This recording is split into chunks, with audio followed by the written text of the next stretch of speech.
Well, hello everybody. We are live for the last day, the last few hours of the Kickstarter, and we're excited to be here. Yeah. We haven't slept. We haven't slept in 2 weeks, but the adrenaline is carrying us through. So first, why don't we see who is joining us here? Yeah. And say hi to some folks. I see familiar names like Brian Bosch. I see Boyko Boychev, Brian Melville, Christopher Reedman, Andrea Florio, Brian Aslan. Hello, guys. How are you? John Caliber, Stephen Hernandez is here, Michael Roop, Stuart Humphreys, Carl Floyd, Luke Evans, Kyle Kiesler, Bill Lewis, August Wajda. All of the familiar faces are here. So thank you guys for joining us. Our plan for this was to do a nice live stream where we're kind of counting down with everybody else live and kind of all being together for the excitement, seeing what we can unlock and how things are going, and then also kind of recapping what's gone on so far, what the project is. Talking about the different stretch goals and the different add-ons and the two core sets. The Lost Tombs of Kamuntet and the Impossible Hell Train. Yes. As well as answering questions and doing some kind of back and forth with people that are here joining us. We are simul streaming, if that's a word, on Twitch, YouTube, and Facebook. So to each of those audiences, we say hello. For anybody seeing this who is just like, oh, Flying Frog is doing a live stream, cool, I wonder what that's about. We did a Kickstarter. We are doing a Kickstarter. It ends very soon. So if you're one of those people who is like, what is this all about? If you go to Kickstarter and search for Brimstone or Shadows of Brimstone, Hell Train, Lost Tombs, you will find the current Kickstarter project. It ends in less than 3 hours. So this is us kind of recapping all the craziness of the last few weeks, and all of this leads up to the big finale and the end of the Kickstarter. All right. So what do you want to do, Jason? Do you want to start with some questions, or do you want to talk about the core sets a little bit? Yeah, we can talk about the core sets a little bit. That could be fun. So just to check in, how much time is actually left on the Kickstarter? 2 hours. I thought it was 3. I think it rounds down to the nearest hour. Oh, I see. Yeah, it rounds down to so the, 2 to the and next change. hour, I should say. Yeah. So it looks like it's about 2 hours and 50 minutes, something like that, right? Okay. It'll probably switch once it hits the 2 hour mark. It'll probably switch to number of minutes or something, I would guess. All right. Well, so why don't we talk about these 2 new core sets? I think we should probably start with the Hell Train and talk about because it was first of the 2, and it's impossible. The Impossible Hell Train. So some people may not know the history of it. We did our first Kickstarter in 2013 for the original Shadows of Brimstone core sets, the Old West OG Shadows of Brimstone. Yeah, City of the Ancients and Swamps of Death. Right. And over the course of that, we were finding our way. I mean, everybody was. This was 10 years ago, and so Kickstarter was pretty new, and it wasn't like a standardized thing where it's like, oh, every Kickstarter does this or that. So everybody was kind of figuring it out, and as we were going along, we were getting advice from people, and we were looking at how things were going and trying to navigate the waters. And at some point along the way, we either got advice for somebody or decided that it would be good to have something that's like really far off, like it's not like the next 4 stretch goals that we're unveiling or something. It's like way out in the distance, and we had no idea exactly where it was going to land as far as the Kickstarter, where it would end up. But we did this really far off goal, and we called it the Impossible Hell Train.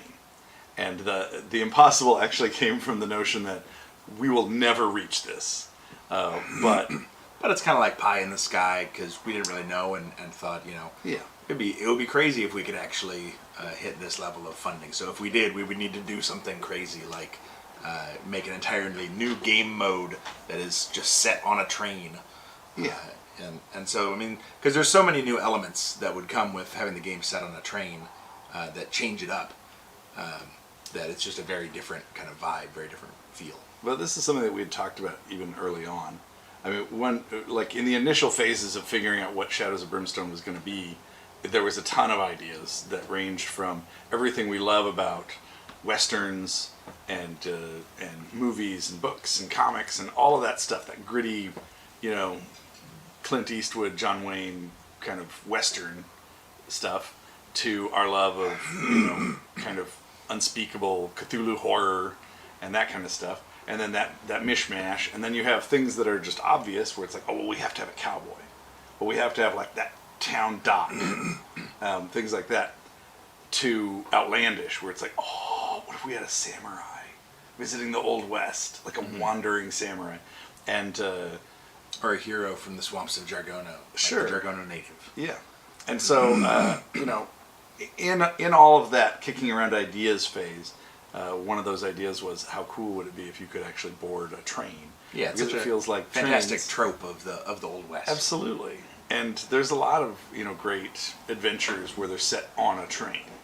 Yeah, and so not only Western stuff, but just murder mysteries or whatever. Like it's a great setting because I think everybody's kind of in a bubble.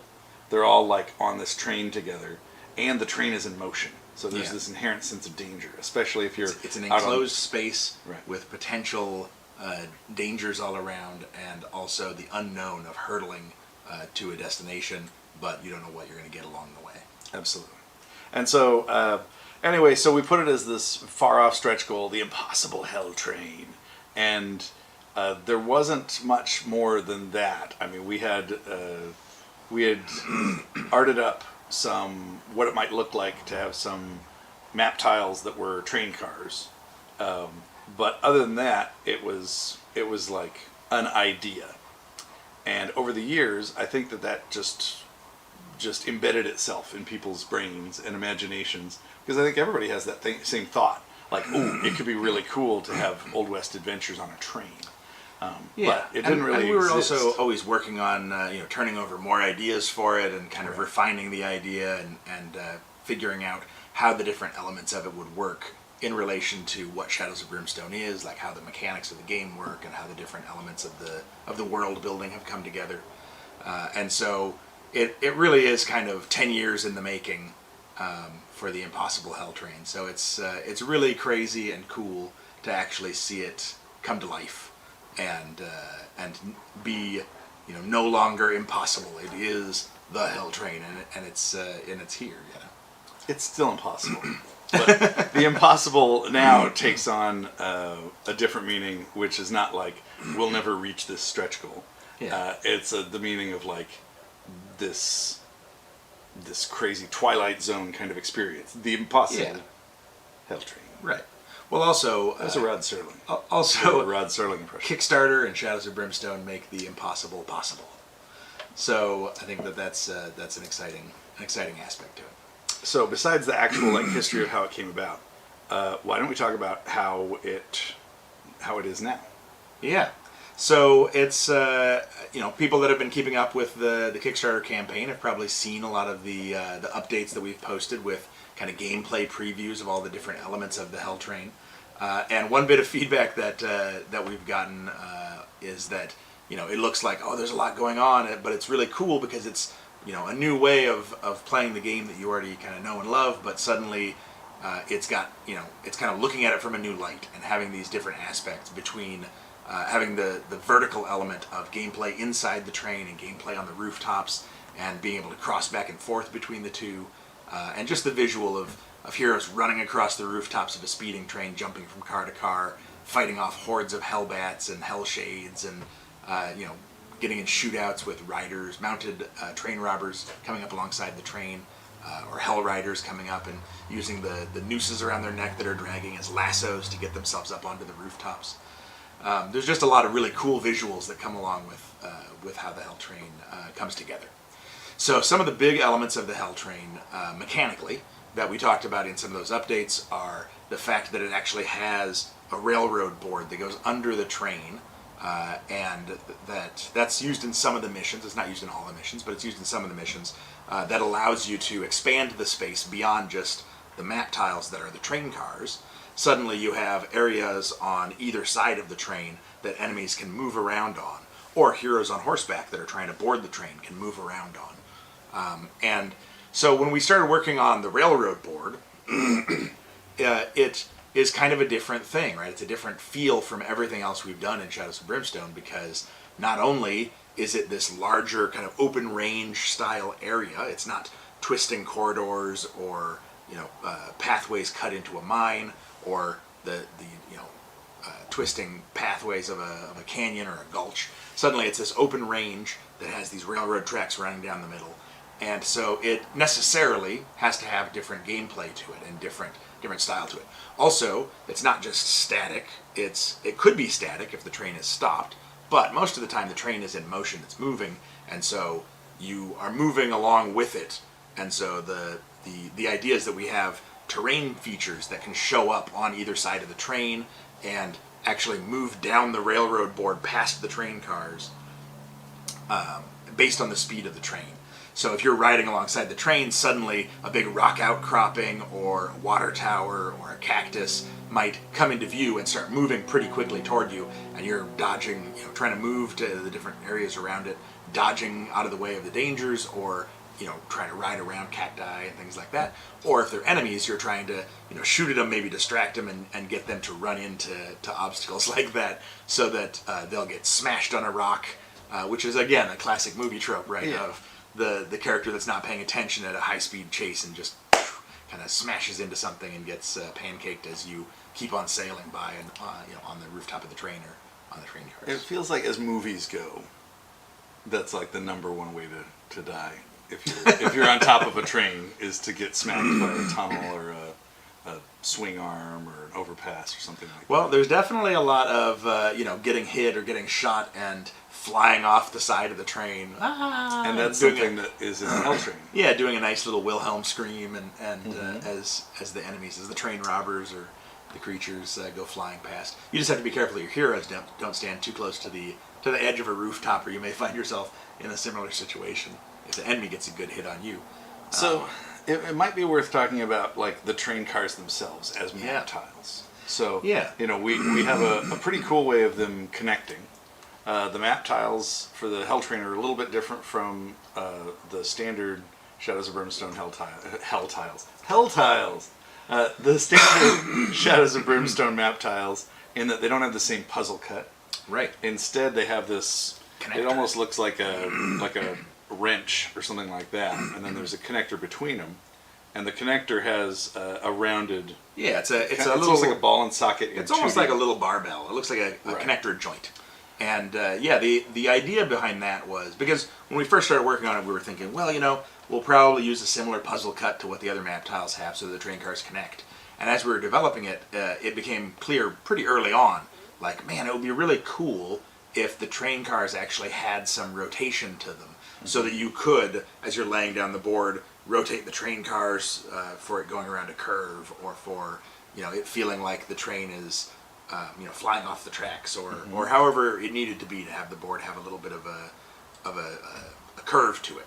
Yeah, and the end result is really cool. Like when you're playing on the Hell Train and you have it like in a curve, it feels like you're there. It's really cool. Yeah, and that also kind of changed the way the gameplay, necessarily changed the way that the gameplay ends up with the line of sight and counting range and all that, because suddenly, normally with Shadows of Brimstone, it's always on a grid, it's pretty rigid, you can see in a line, you count out the spaces and all of that.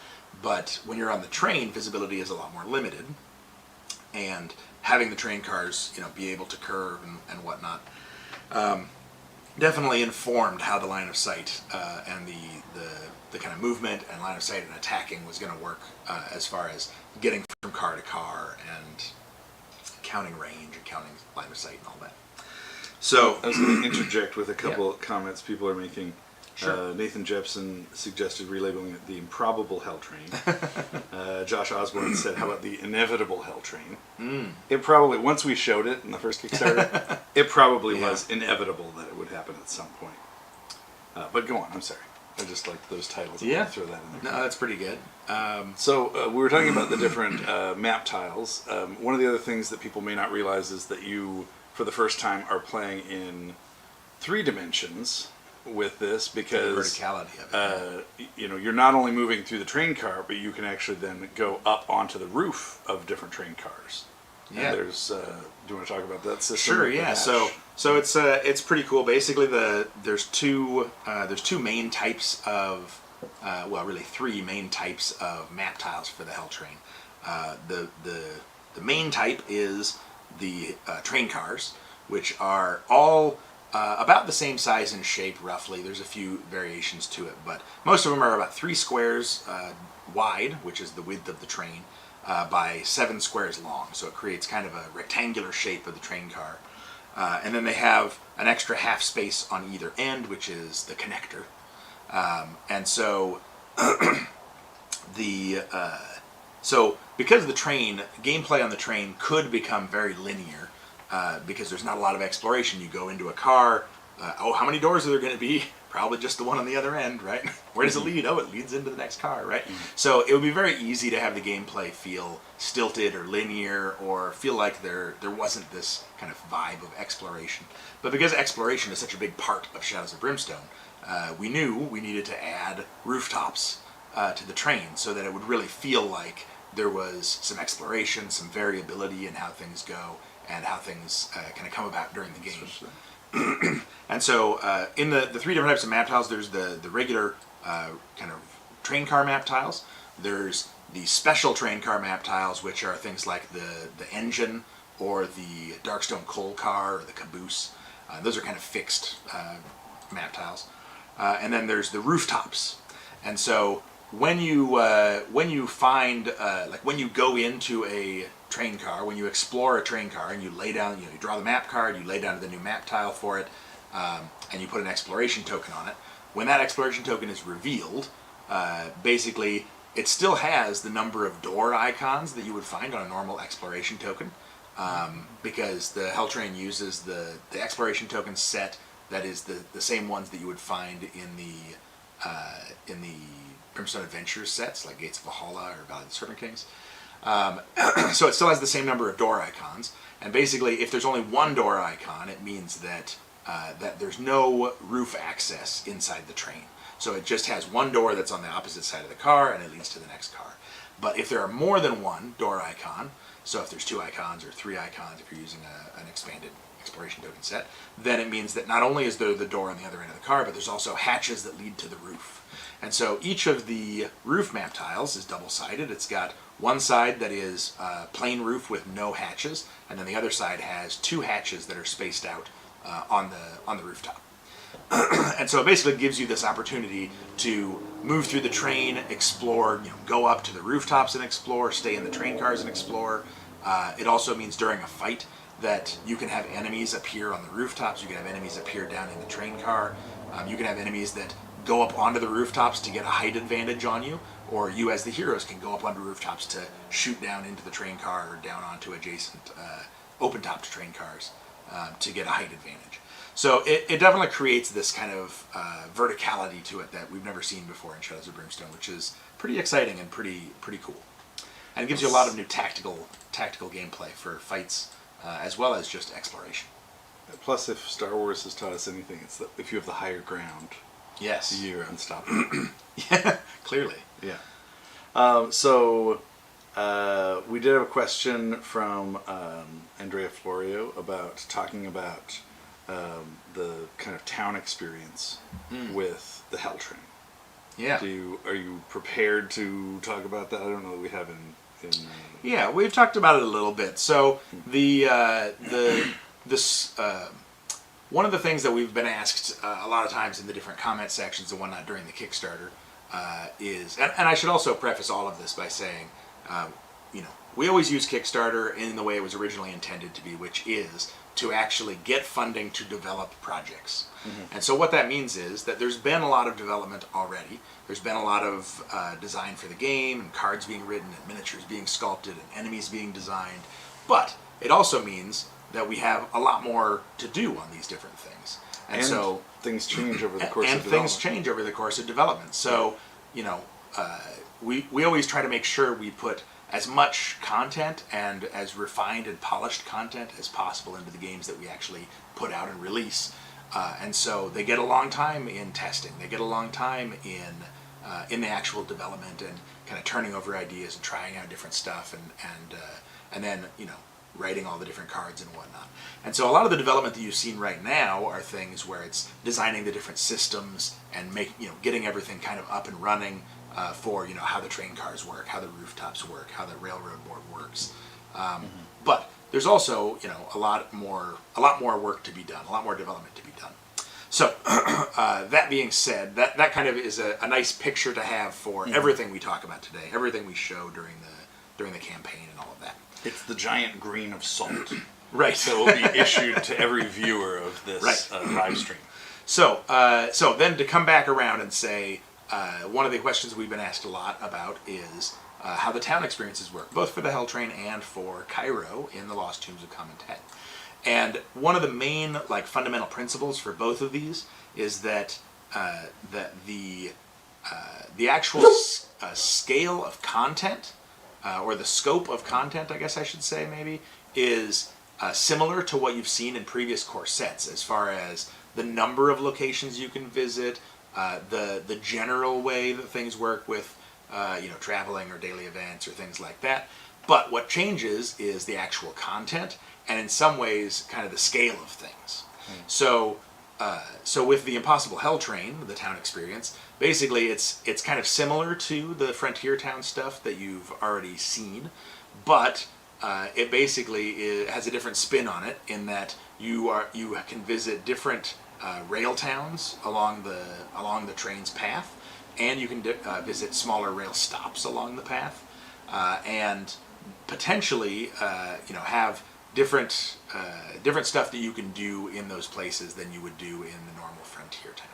So there's new locations, there's new traveling mechanics to it, there's new hazards that you encounter, and new missions that can involve how you interact with the next train stop or the next rail town. So I think that the scale of it will be, the scale of it will be pretty similar to what you'd find in City of the Ancients or Swamps of Death, but the scope will be different because it's this sort of traveling idea of it's always the next stop on the train line. Yeah, we always want the town experience to be suited to the game itself, and so the town experience in, say, Gates of Valhalla is very different from the town experience in City of the Ancients, but both of them are very thematic for what that game is. So they are, separate games. Yeah. They are fully compatible from the ground up. They were always meant to be. It's not an afterthought, or they sort of work. They're fully compatible. But it's just like when you are visiting the Blasted Wastes, and you visit the Wasteland Town. That's Wasteland Barter Town. You would want that to be a different experience than just going to town and it's reskinned or something like that. Yeah, exactly. You want to get the theme and the essence of that experience. So we want the in between adventures town experience for the Hell Train to feel appropriate. And the other thing is that as a peek behind the curtain, the town experience stuff.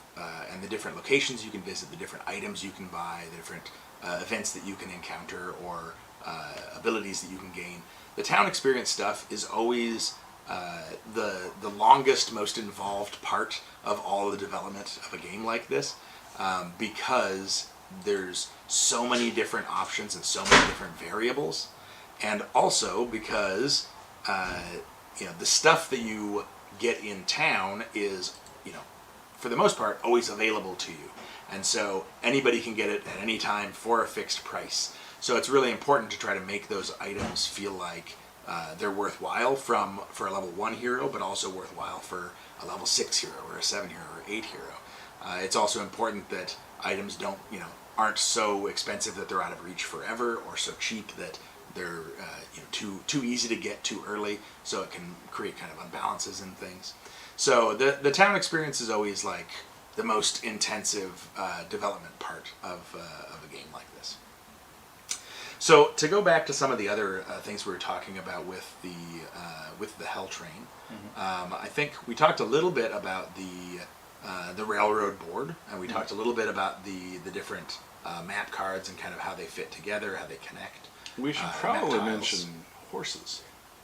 Yeah, so one of the things we knew we really wanted to do from the get-go in working on the Hell Train was to have mounted enemies as a new thing, because that's such a big part of the Old West genre, right, is having mounted characters that can ride around on horseback and go galloping across the plains and leaping over obstacles and having shootouts on horseback.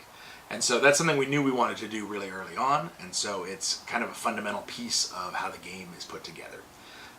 And in developing on that, we definitely also thought, if we're having enemies on horseback, if we're having mounted enemies, we probably really need to have heroes on horseback too, because it's such a cool idea to be able to have missions where you don't just start on the train. You're trying to board a train that's out of control, or you're trying to stop a train that is, the demonically possessed Hell Train is barreling down rails of fire, and you need to go and try to get on and stop it before it just blasts right through a local town and smashes it to bits. And so that idea of trying to ride up alongside the train and get on the train yourself while there's demons and creatures and things trying to fend you off from boarding the train is kind of a cool reversal of how a lot of the normal gameplay would be, with trying to stop train robbers or trying to stop big swarms of hellbats or things like that. So mounted characters are pretty important. And that also leads us to the Brimstone Ranger. So each of these new core sets has an associated Kickstarter exclusive hero, as we've done with all of our different Kickstarter campaigns before. And the Kickstarter exclusive hero for the Impossible Hell Train is the Brimstone Ranger. And so the idea is to kind of riff off of the notion of Texas Rangers, but put our own spin on it. So they're basically lawmen that are dedicated to patrolling and bringing justice to the ruins of Brimstone itself and the areas directly around Brimstone that have been kind of destroyed and corrupted by the big void explosions and the tears in reality and all the creatures and undead and demons coming out of the void to terrorize Brimstone. So so the Ranger is a new law-themed character, and one of the aspects of that we knew we wanted to include was having the potential for the Brimstone Ranger to be mounted as well, because that's again such a big piece of that kind of Southwest Ranger style of character, is getting on his horse and riding around. And so we ended up having that included as one of the stretch goals that we could unlock, and we hit that. And it's really cool. I'm really excited that we were able to hit that stretch goal, because it basically means that now we can include that mounted Brimstone Ranger in the hero pack for the Brimstone Ranger character, that Kickstarter exclusive hero pack. And it also means that we get to do all of those cool mechanics that we want to do with him. So one of the aspects of having the Brimstone Ranger specifically as a mounted hero is that he has different abilities and things that he can get that involve his horse. So basically, wherever you're exploring, wherever you're adventuring, he has the ability to, he can get the ability to whistle for his horse and have his horse ride up and appear and have him jump onto the horse and be able to attack enemies, barrel through enemies to knock them down and trample them with the horse, and then be able to jump back off the horse and let it kind of fall back into the distance for post fight. And so it's pretty cool to be able to have that, again, that Old West trope of whistling for your horse, having it come running up and jumping on to get these epic moments, no matter where you're at. So even if you're in the blasted wastes, you can just whistle for your horse and have him show up. Or if you're in Tradera, you whistle for your horse and he knows how to find you. I love that idea. It's such a trope of like westerns. Yeah. To that like whistle for your horse, and your horse is almost like your sidekick or something like that. So he comes running in, you jump on and ride to safety or whatever. Yeah, or trample soulless into the ground.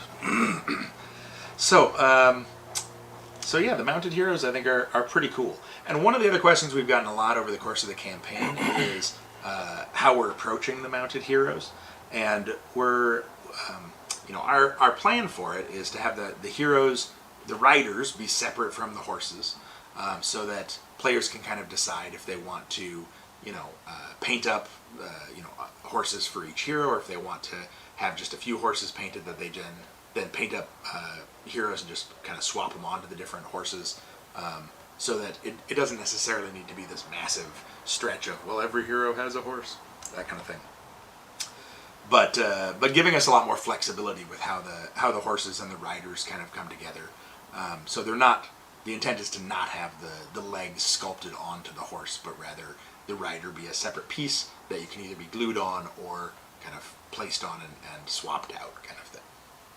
I don't know that we've ever shown the physical Brimstone Ranger before, but here he is. I don't know. We're not set up to have a close-up camera, but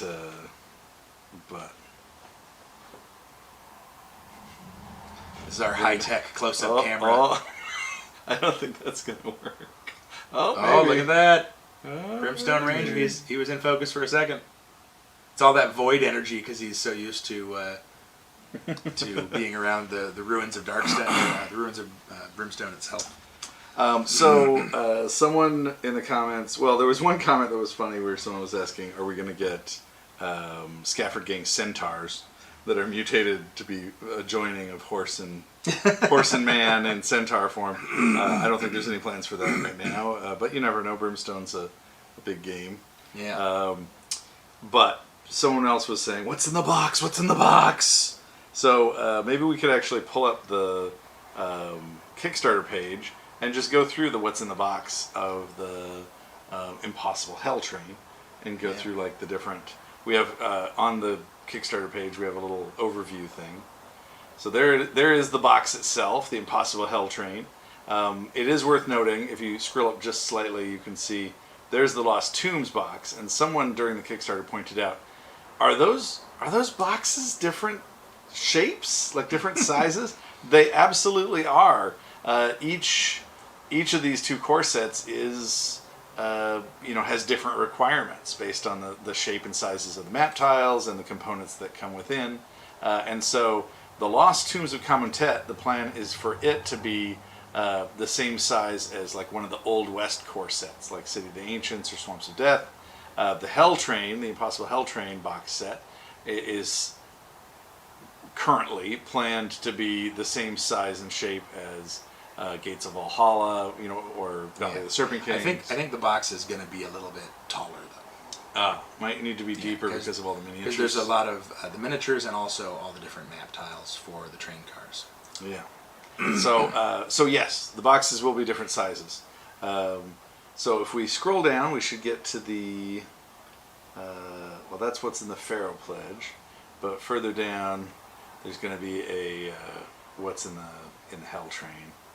I guess we could just use this one. Yeah, it's the same graphic. It's so there's the box itself. Here we've got the first grouping of miniatures. You can see here it includes 32 detailed plastic game miniatures.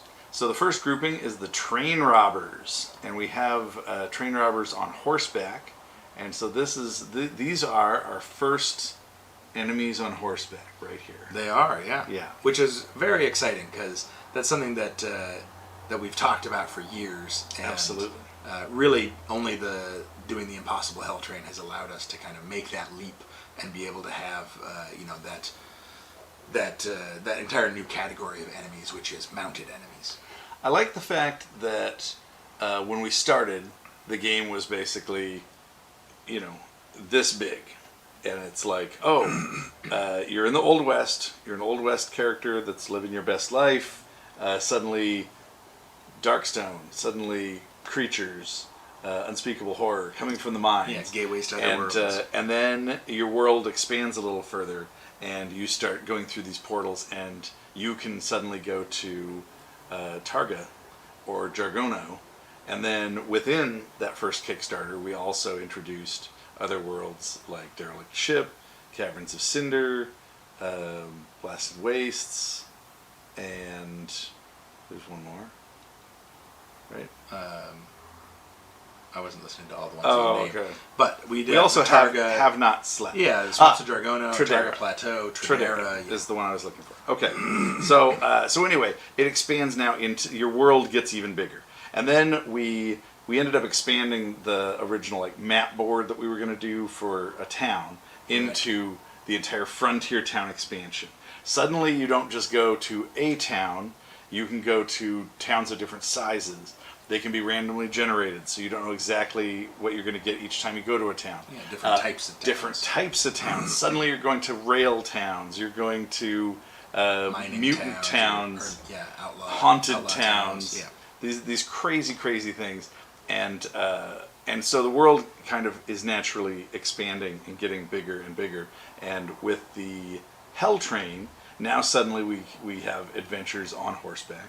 Suddenly you can board trains and ride the rails and have adventures, on the trains. Mm-hmm. I mean, it really is, it's very cool. I love that the world, the world sphere is getting bigger in the adventures that you can do. Yeah, and one of the best things is because the game is such a sandbox, every tool that you add like this to the toolbox basically means that you can integrate it into the way you do your campaigns the way that best suits you. So, if you've been doing campaigns, whether it's, using a campaign map or whether it's, doing just kind of a dynamic campaign that just logically progresses from mission to mission based on what's happening in the story that's developing as you play, suddenly you can interject those things of hopping on a train to stop a robbery and ending up in a different place all the way across the map of Brimstone from where you were, or different, being able to get on the Hell Train and have it barrel into other worlds, and then suddenly you can continue your adventures. The Hell Train ended up dropping us in Tradera, so now we're behind enemy lines because the train just went barreling through no man's land, and now we're on the other side. So it gives you so many new possibilities of how you can connect your adventures and the stories that you can tell in putting together your games. Absolutely. Well, let's get back to the what's in the box. So the next is the grotesques, and there's 3 large-size grotesques. These are the first winged creatures that we've done that are large size. Yeah, the first large-size flying enemies, which is pretty exciting. And so they're basically giant kind of gargoyle-like demons that come flying out of the void, and they kind of have made the Badlands area around Brimstone their home, and so they've kind of taken over that area. And so when the trains stray too close, they come down in swarms to land on the train and tear open the big steel sides of the train and kind of get inside to feast on the passengers or to attack the heroes. So the grotesques are pretty cool. They're actually one of the tougher enemies in the game as well, because gameplay-wise, they actually have a dynamic defense, where at the start of each turn you roll a d6 and add that to the enemy group's defense. And so it gives you this variable turn to turn of, oh man, I can't believe their defense is so high. Oh, it's so high again. And then it's like, oh, their defense is low this turn. Go. We got to take out that guy before his defense goes back up. And then they also have a cool mechanic where they actually can feed off of your kind of terror and your fear. And so as they're doing horror hits to heroes and doing sanity damage from horror hits, they actually start healing their own damage. And so every time they do sanity damage to a hero, all of the grotesques get to heal a little bit. And so they're basically feeding on the fear of the heroes during a fight. So brutal. So it's it's pretty cool. one other thing that I don't know that we've talked about, but there are Hellbat swarms in the hordes, the Hellbat hordes. Yeah, in the Hell Train. There's no miniatures for them per se. There's like tokens. It'll be tokens for them. Yeah, but it's fighting Hellbats on a grander scale. Yeah. It's basically that's one of the new enemies in the set is a Hellbat horde, which is effectively what would be an XL size enemy. It's like a large, a 60 millimeter base, I guess, but it's not a base; it's a token. Yeah, a giant counter. There's basically several of these counters so that you can have big hordes of Hellbats swarming the train, flying down onto the rooftops or flying alongside the train, and you may have gotten some hints of that in a few of the articles, the updates that we put up, talking about how when you're on a rooftop, when you're on a flatbed train, you can make close combat attacks, melee attacks against adjacent spaces, enemies that are riding alongside the train in adjacent spaces. But if you're on a rooftop, you can't unless those enemies are flying. So one of the reasons that exists is so that when gargoyles are flying alongside the train, or when giant hordes of Hellbats are swarming the train, you can be shooting your guns at them, but you can also be doing melee attacks with them from the rooftops, trying to smash Hellbats out of the air and kind of have that cool moment of just an impossible number of enemies flying Hellbats swarming the train. Joe Marino Yeah. says that they're actually the second large flying enemy. All right, what do you got? Swamp stingers. Yeah. I think we did put swamp stingers on 40 millimeter. Yeah, fair enough. They're not released yet, so most people don't have them. All right, he's going to go with the technicality. But fair enough. And if you haven't played with swamp stingers yet, which probably 99% of people have not, I don't know. People are really into Kickstarters. They're really stuff. cool. Yeah. That's true. But I mean, people also have to get them, put them together, and then play a game. And of course, fully paint them. Yeah, fully paint them. Because you can't even play with them. Anyway. Yeah. All right, let's get back to it. So why don't we talk about the soulless? The soulless are basically other passengers that were on the train, and they end up being tainted by the corrupting power of the void and becoming zombies. Soulless, undead nightmares. And so this is one where we actually have 12 models for the soulless in the game. So it is we really wanted to be able to have a horde of undead. It's you never see a zombie movie with just one zombie. Yeah. You got to have a lot, so it fills the train car. But Yeah. I love that scene from a movie, if you will, where your heroes are going down, walking through a passenger car, and they suddenly realize that it's a little bit quieter than it was a few minutes ago, and all the passengers are unmoving, and then I'm just picturing them like turning around, and they've got these just soulless bodies, and big sunken, eye sockets, dark eye sockets, and they just rise up and start coming at you. And it feels like I can picture that scene in a horror movie. And the soulless are one of my favorites. The other cool thing about the soulless, it's a group of 12, which is pretty fun also to have so many enemies to be able to surround you and to give you a hard time. The other really cool thing about the soulless is early on we were talking about how they're passengers, and the first thing is when people used to travel, like we're going to ride the rails, we're going to take a train, it was a big deal. So they would dress up. So people were wearing like their Sunday best, and they would dress up to be really, top hat and suit, or a nice dress with a bonnet, or things like that, and then they would travel on the rails. So because these were passengers traveling on the train who've become zombies, they're very like fancy zombies. So they've got top hats and fancy dress and everything, and because they're traveling, we started doing initially concept art where they have luggage and little parasol umbrellas and things like that. And it never ceases to crack me up.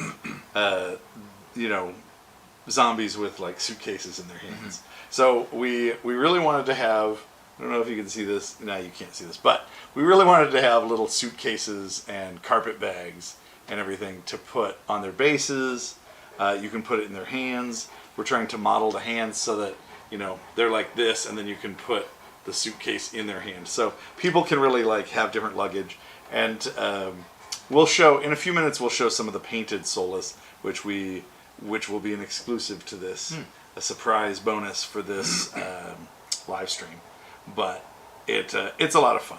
We should probably keep it moving. Yeah. We get lost in the details. So if we keep scrolling down here, we've got the train robbers on foot, and what we've done is we made sure to sculpt the same figures on foot and on horse. So it's not like they ride up on their horseback, and then when they leap onto the train, now it's a different guy. Like, you will recognize, oh, this guy that's on the horseback is also now this guy on foot. Right. They correspond. Yeah. And it's important to also note that the train robbers mounted and the train robbers on foot can be totally encountered separately, but they kind of have a cool synergy because the mounted characters can jump onto the train and convert into a train robber on foot, or in some cases could jump onto their horse and convert into a mounted train robber. So, but it also means that we can have missions where there's both. Yeah, You're fighting train a robbers. horde of train robbers. And some of them have already boarded the train. They're on the train on foot. Some of them are riding alongside shooting, and it's just having a pool of train robbers that is a little bit bigger means you can have missions where mounted train robbers jump onto the train, and then it puts the horseback train robber back into the pool so that he can come back in as another reinforcement, which is pretty exciting too. All right, and then the last of the enemies, but certainly not least, is the big bad, the XL guy for this, and it's the Hellborn Engineer.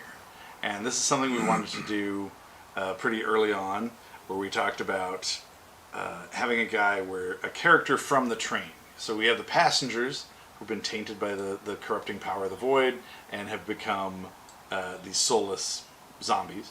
And then the engineer of the train itself has basically become tainted with this corrupting power, and his body has become fused with the train engine itself, parts of the train engine. So burning coals that were in the boiler, metal, even sections of the cowcatcher kind of front, and so we made this crazy monstrosity, the Hellborn Engineer.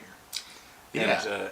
It's cool to have this character that's kind of got those burning coals and is fused with the elements of the train, and gives you a kind of a very thematic, epic battle to fight on board the train. And I saw that one person asked in the comments there, can we use XL and XXL enemies on the train? And yes, the answer is yes, you can. The train cars are designed, like I said, to be generally 3 spaces wide by about 7 spaces long, plus the connector on each end. And so XL and XXL enemies totally fit on the train. Just like with any other map tiles, their bases can hang off the side of the map tile a bit if they're busting through the different walls of the train, or moving around to get to heroes and whatnot. They can also burst up, so they're kind of busting out of the roof, depending on what kind of enemy it is. You know what I would love to see? Yeah. An Odakuro on a train. I think that would be amazing. You don't want to see Apophis on the train, so you're going to have snakes on the train? Snakes on a train. Anyway, all right, so if we keep moving through here, we also have the heroes, and the heroes for this set are, some of these are ones that were in the running very early on when we were first putting together the core sets, like the reporter. That was something that's kind of a trope that's been in a bunch of movies. Actually, almost all of these are. Yeah, the bounty hunter was certainly, but once we had the idea that we could have this train, this hell train, then there were certain ones like the rail worker where it's like, let's save him Yeah. for the hell train. That's just going to make sense. Yeah. Yeah, and really all of these characters are very thematically purposed to be travelers, where they ride the rails. They specifically go on adventures that have to do with traveling. And so that's one of the big themes of the Hell Train is travelers, and it's kind of one of the themes of this entire Kickstarter, because even with the Lost Tombs of Commentet, there are characters that are coming from all different places around the world that have traveled long distances to go on these expeditions to find lost tombs. So the kind of unofficial theme of this Kickstarter is journeys into danger. And I think we've used that phrase a few times in some of the different Kickstarter page and things like that, but it's kind of hinting at that notion of all of these characters are kind of travelers. They're on the go, they're moving and getting stuff done, and having adventures, during an epic journey of some sort. So just to go through them officially, there's the reporter, the cavalry officer, the bounty hunter, and the rail worker. And I don't know. I mean, do we want to touch on? Yeah, well, we can touch on them really, really quick. So basically, the rail worker is kind of a tank. He's a big, tough character. That's kind of the heavy of the group. He's got a massive rail hammer that he can actually smash enemies flat. He can squash them all flat. And he actually has a bonus with it where he gets fewer dice by holding the hammer, fewer combat, but every hit does way more damage. And he also has a really good melee to hit, so he can really kind of whack-a-mole the enemies. I was going to say, he's playing whack-a-mole. Yeah. Also, the hammer has a built-in ability where he can get extra XP. Once per turn, he can get extra XP for overkilling an enemy, and every wound that he would do beyond the enemy's remaining health actually gives him a boost to his XP. So it's pretty fun to specifically kind of gear it so that you're, hitting enemies, and then get hit a really big enemy or one that's almost gone to just smash him and get a big boatload of XP from him. So yeah, it looks like we actually just tentatively crossed the 1.4 stretch goal. If people are wondering, sometimes we'll cross these stretch goal lines, but they don't get unlocked or whatnot right away. It's because there's so much flux with the crowdfunding nature of Kickstarter that we always wait until there's a little bit of a margin so that it's it's clear that it's kind of past that goal, and we can go and unlock it and kind of reveal the next thing or get set up for the next thing. This is one of those things that we learned in the first Kickstarter. Yeah. Because we used to sit there and it was like, wait for it. Yes, it crossed over. Unlock, and then it would be like, oh, no, it's back. Yeah. So we'll lock it again. And it just ended up being confusing. So we said, let's give it a little bit of breathing room. Yeah, we learned that one 10 years ago. 10 years ago. You can't fool us again. So we always give it a little bit of breathing room. But it does look like we have tentatively crossed the 1.4 mark. So that is going to unlock the Soul Collectors. Wow. The Soul Collectors. Yeah, that is that's awesome. Pretty cool. Well, the other thing is, we have a pretty enormous 1.5 stretch goal. We're that much closer to reaching it. I don't know. When we put it up, it felt a little impossible hell training, where it's like it's just far out in the distance. But I mean, there's a chance. We'll see. Yeah, I mean, it's definitely still possible. There's 2 hours left. Yeah, we're closing in. Actually, we're closing in on the 2 hour mark, right? Well, what we should do is get through the main course sets, and then we could talk about what 2 hours and 1 minute. 2 hours and 1 minute. We could talk about some of these add-ons, so people some of the add-ons can see why they are cool, and then maybe go. Goals. Maybe I will add that, and then we'll get closer to unlocking the next stretch goal. Yeah, that's probably a good plan. Although I'm guessing that now that we've hit the 1.4, there's some question marks that people are still wondering about on that main page, that ladder of stretch goals, as it were. So, right. So we'll have to reveal that shortly, so that once it's clearly past the mark. We'll reveal that, and you guys can see what the next stretch goal in line is. leading up to Commentet. Yes, the road to Commentet. The road to Commentet. We need a big alright. graphic that comes on The screen. road to Commentet. Yeah. All right, so let's if we keep going through. Or no, I'm sorry. We were talking about hitting the different heroes. heroes. So again, to just maybe go through them a little bit faster. The cavalry officer is really cool. He actually has a saber and a pistol, and he can fight both melee and with a ranged attack every turn. He also is kind of a master of hit and run attacks, so he can go in, make his attack, and then fall back, and then make his other attack, or he can go in, make both attacks, and then fall back. Mm-hmm. So it basically gives him a lot of flexibility in how he moves, and gives him this sort of cavalry charge mentality of, I don't want to be next to you, but as soon as my turn starts, as soon as my activation starts, I'm going to charge in, get bonuses, do my attacks, and then fall back a little bit. Yeah. We also have the reporter, who is a pretty cool character. She's not the strongest fighter. She, for shooting, she's not the strongest fighter for combat, but she is, really cunning and really kind of knows her stuff, and she's, really the go-getter when it comes to using her skills to overcome challenges, and also she's totally a grit machine. She basically has the opportunity to get grit every time an exploration token is found, and she's also one of the first characters that can that has the ability to potentially give grit to other heroes through abilities on her skill tree or through one of her built-in abilities of when you find clues, she has the potential to give another hero a grit. Excuse me. So the reporter is a pretty exciting one to play. And then last but not least, we have the bounty hunter, who kind of rides the line, rides the gray area between being an outlaw and a law character, and she's pretty cool. She's got a big mare's leg, which is like a sawn-off rifle, and she gets to choose her bounty at the start of every game. It's kind of similar to the bounties you would get in town, but she basically has a personal bounty that she's always after. So you can choose an enemy group, enemy type, I should say, at the start of every fight. Every game, every adventure, you choose an enemy group, and then at the start of a fight during the game, once per adventure, you can choose an enemy that's shown up from that group to be the one person that's on your bounty poster, your wanted poster, that you're hunting for. So if you choose at the start, like, I'm going to choose undead, and then you run into a group of soulless on the train at the start of one of the fights during the adventure, you can say, haha, I'm going to pull out my wanted bounty poster and say, that passenger there is the one I'm looking for. And so he's basically like the more characterful one who's got a boost in combat effectiveness and in health, but also a boost in experience. And if she can take down her bounty, her wanted poster bounty, you can get a big kind of windfall of loot cards from that, which is pretty cool.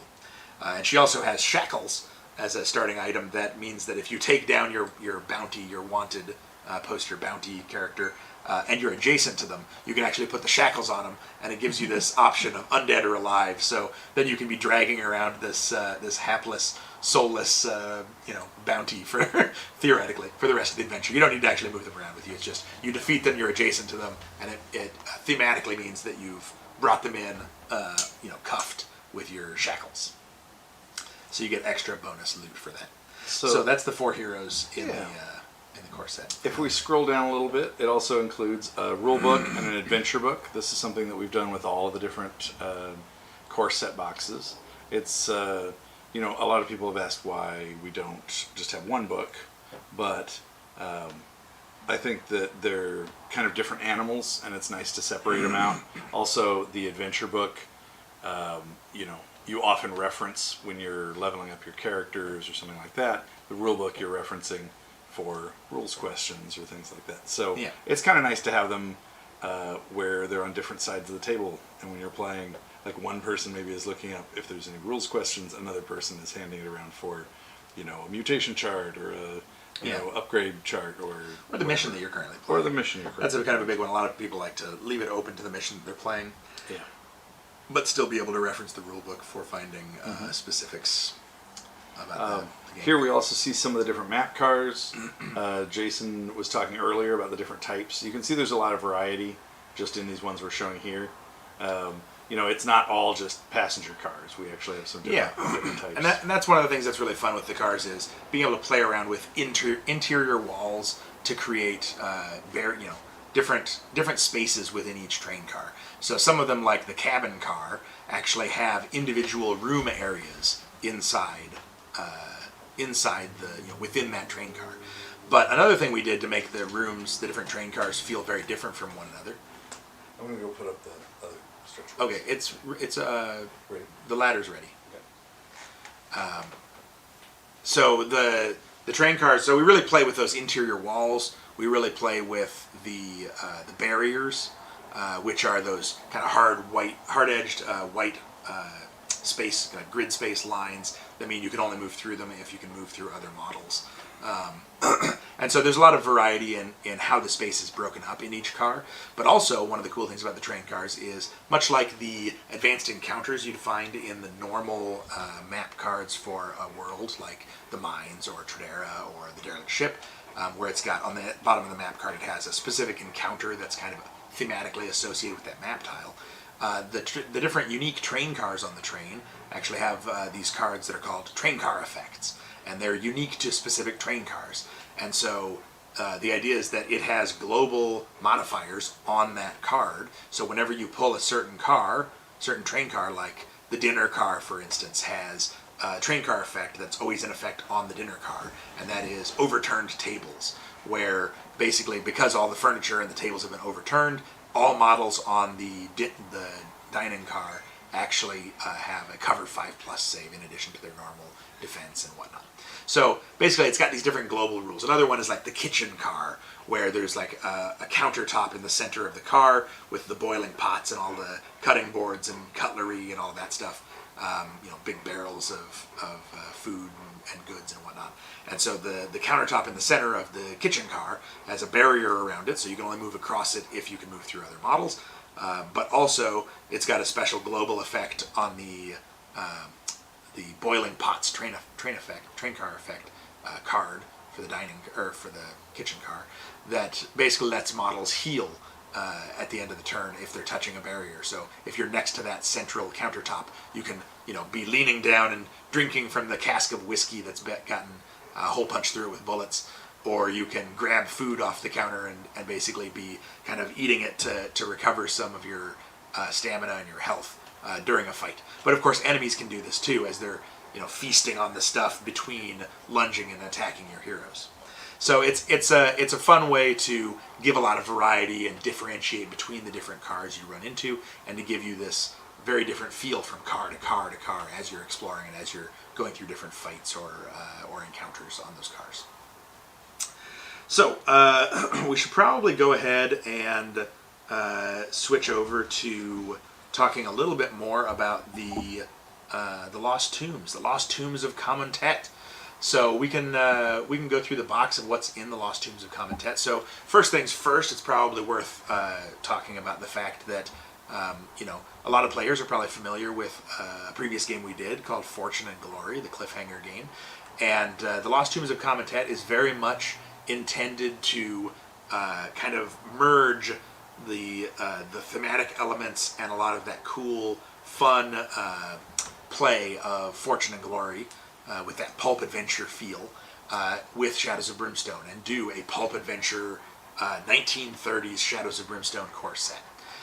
And so it seemed like the Egypt setting was perfect for that, and then having the other world that you get in the box being based on the myths of the lost city of Atlantis. In the case of the world of Flying Frog, that lost city is actually the sunken city of Ferox, which was an ancient kingdom of vampires from antiquity that had this massive dynasty and kind of conquered all the neighboring territories and had this long-standing war with ancient Egypt. And so, which of course culminated in a big uprising and revolt on the city of Ferox Atlantia, and a big attack by the Egyptians, and Kamuntet, when he was champion to his people, kind of toppling the kingdom and actually destroying a lot of the dark stone that they used to run their machinery and their automatons and their technology, their ancient technology, and collapsing the city, sinking it deep into the ocean floor. So that's kind of the quick backstory of the Lost Tombs of Kamuntet. And I mentioned that Kamatet is in the title of the game. He's like this ancient Egyptian sorcerer that discovered Darkstone with Darkstone meteorites crashing in the desert and basically riding out and experimenting with them, finding this Darkstone, building these sacred kind of tombs and temples, these sacred temples around the different sites and locations where the Darkstone crashed down in the desert, and then using that Darkstone to help topple their greatest foe, the Kingdom of Ferox. But then, of course, having his ambition kind of outweigh his reason, and becoming fully tainted and corrupted by the Darkstone, and becoming an arch villain that, of course, then wanted to conquer all and take over as the new ruler. So he was defeated by his people after sending thousands and thousands of soldiers to stop him, and then they cut him into pieces as sort of a punishment in the style of the god Osiris, and spread the pieces into these temples that were based around the Darkstone and kind of buried them, entombed the different fragments, the relics of him and the pieces of him in these different tombs and buried them in the desert sand for all time, or so they thought. So, The Lost Tombs of Kamatet is set in Egypt, the 1930s, like we said. Pulp adventure. The 4 heroes that you get in that set all have this pulp keyword.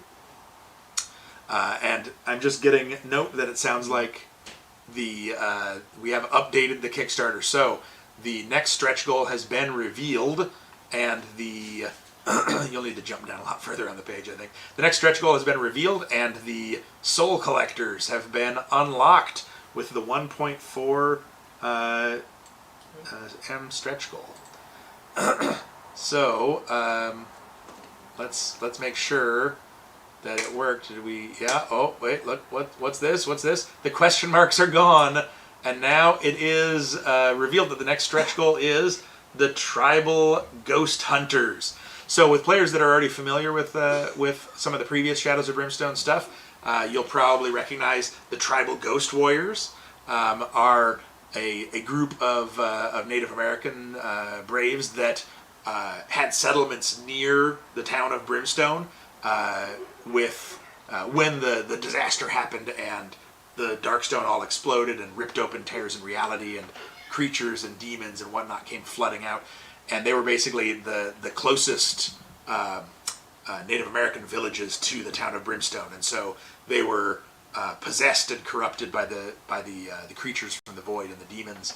And so they're basically these demon possessed tribal braves that kind of have painted themselves in caked on white makeup and war paint, and because they're demon possessed, they actually kind of have a phase jitter where they phase in and out of reality. So these guys are pretty cool because these are tribal ghost hunters, which are tribal ghost warriors that are armed with bows, spirit bows, and they can do their phase jitter to jump through walls and move through the walls of the train. Whether it's moving from outside the train through the wall to get inside, or whether it's running right through the wall, phasing through the wall of one of the interior walls inside the train, or through the wall, or up through the roof to get onto the rooftops. So these guys are a really exciting new enemy that we hope we can reach and unlock, so that people can have tribal ghost hunters on their hell train. Okay, so jumping back to the Lost Tombs of Kamatet and what comes in the box. We talked a little bit about the history. We talked a little bit about... I was starting to talk about the fact that all of these characters are... the heroes are pulp adventure heroes. And they all have this keyword pulp. And part of that is that it gives them the ability to gain glory throughout the adventures by doing kind of these fantastic feats. And so that glory you can kind of build up, and it's an extra resource that any character that has the keyword pulp can use.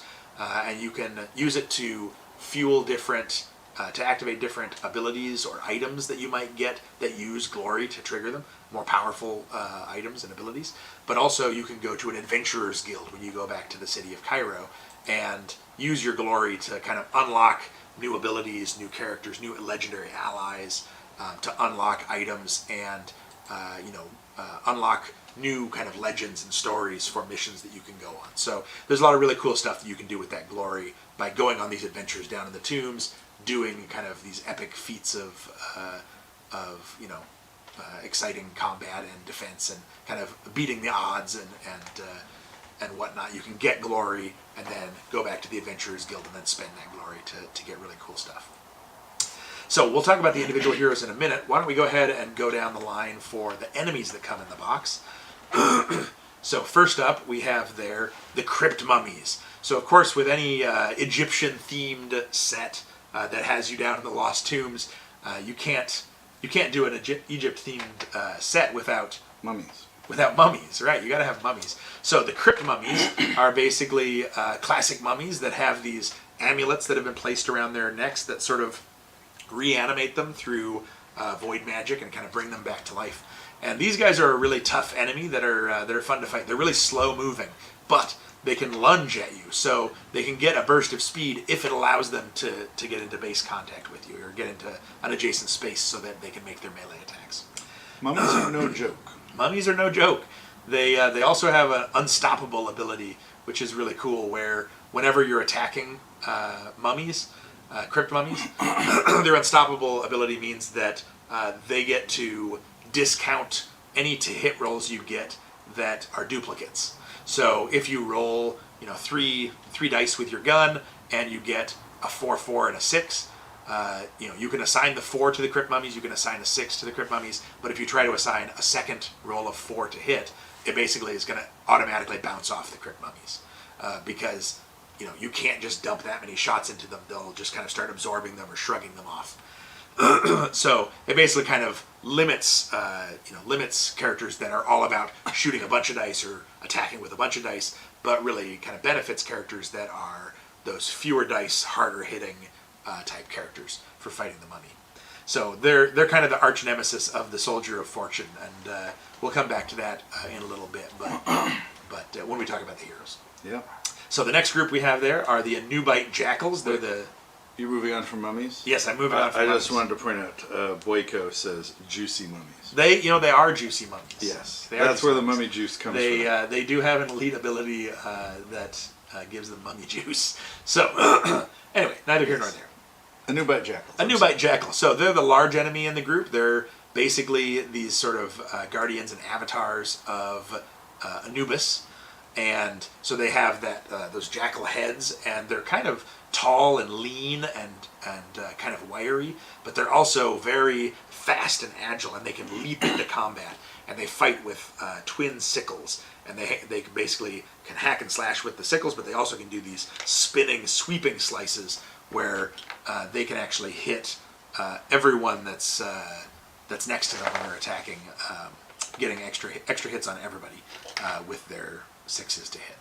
So the Anubite Jackals can be a pretty scary enemy to face. And they are, again, kind of a quintessential element of Egyptian mythology is these images of Anubis and those jackal-headed creatures. So the next thing we have on the list there are the Scarab Swarms. So another iconic element of any game set in a lost tomb in Egypt is having swarms of flesh-eating scarabs. And so these are basically a small enemy. You get 12 of these in the box. And these guys are kind of terrifying because they actually don't do very much damage on individual hits, but their combat is equal to their current health. And so they start with a health of 6 each, which means that every scarab swarm basically starts with 6 combat. And they don't hit that well, but it's kind of like death by 1,000 bites, because they'll swarm around you, they'll attack everyone adjacent to them, and they basically just are a swarm consuming everything in their path. And so they're really nasty against characters that have higher defense, because characters with higher defense oftentimes have lower health, which means that they rely on stopping those fewer hits that do more damage. But when you're hit by a big volume of hits, it's harder to stop, and more of those little hits are going to come through for that damage. Also, the Scarab Swarms often come with a spawner, or one or more spawners, which are these infested sarcophagus. And the infested sarcophagus is really cool. In the box, it's represented by counters, kind of like the corpse piles from the Swamps of Death core set for Hungry Dead.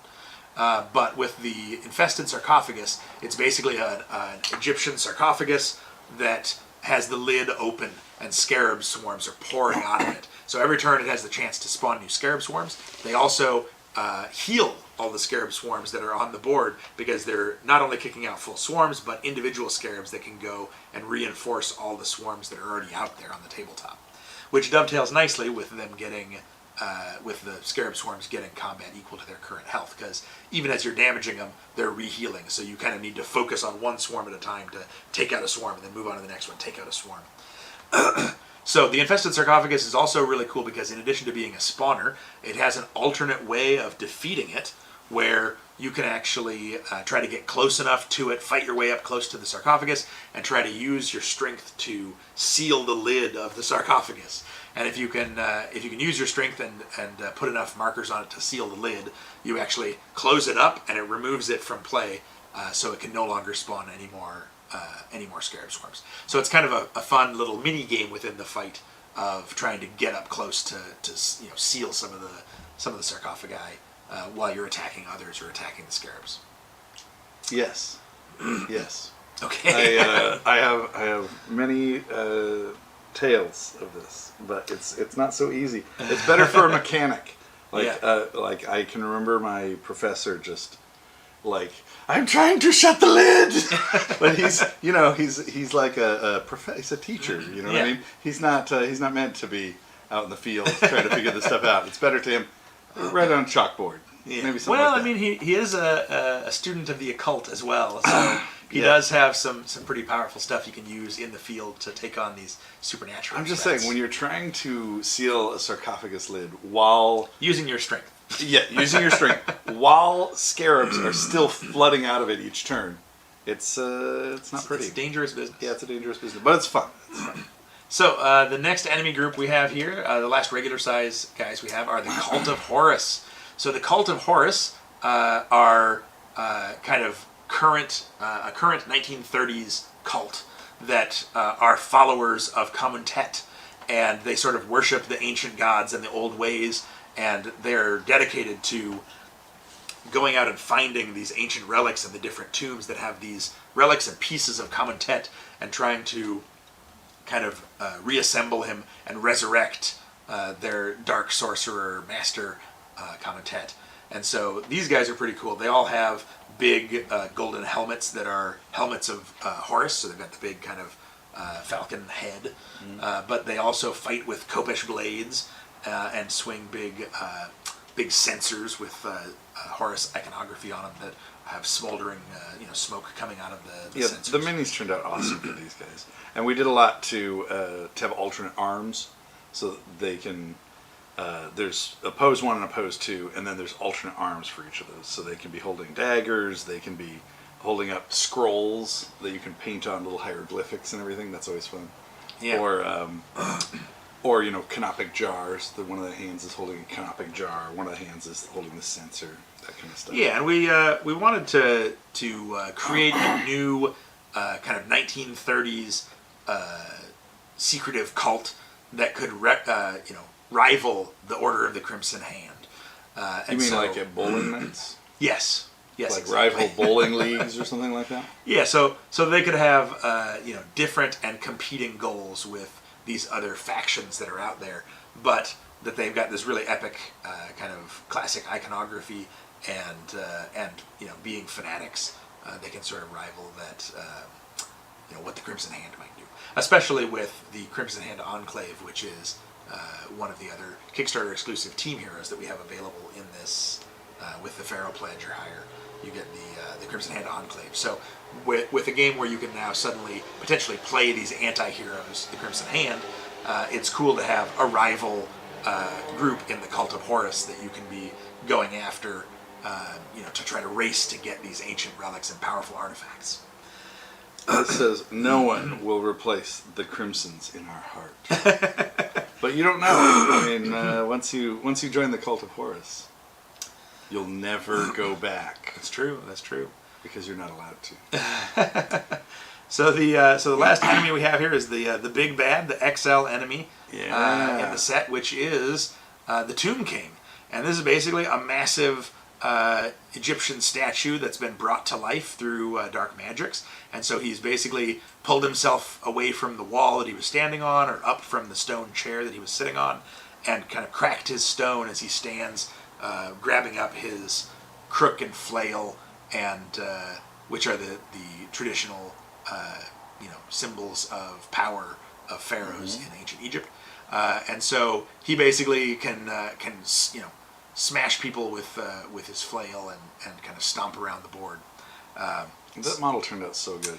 He really did. It's really cool to have a big Egyptian statue that can come to life. Well, and it is crazy. Like if you look at this guy versus say this archaeologist hero. I mean that's I'm not on screen I guess, but we put back further. Yes, bring all these back. Our archaeologist hero. I know all these are in the way, but it really is quite a size difference. Anyway, I will tell a story that I probably should not tell because sometimes you see things you can't unsee them. Sometimes you hear things you can't unhear them, and many times we'll mention something ridiculous or a slip of the tongue like Darkstone salmon. And suddenly it takes on a life of its own or whatever. But there was one time, just it happened once for just like a second, where one of our, I won't say who it is, but one of our guys called the Tomb King the Tomb Daddy, and in my mind it was forever changed.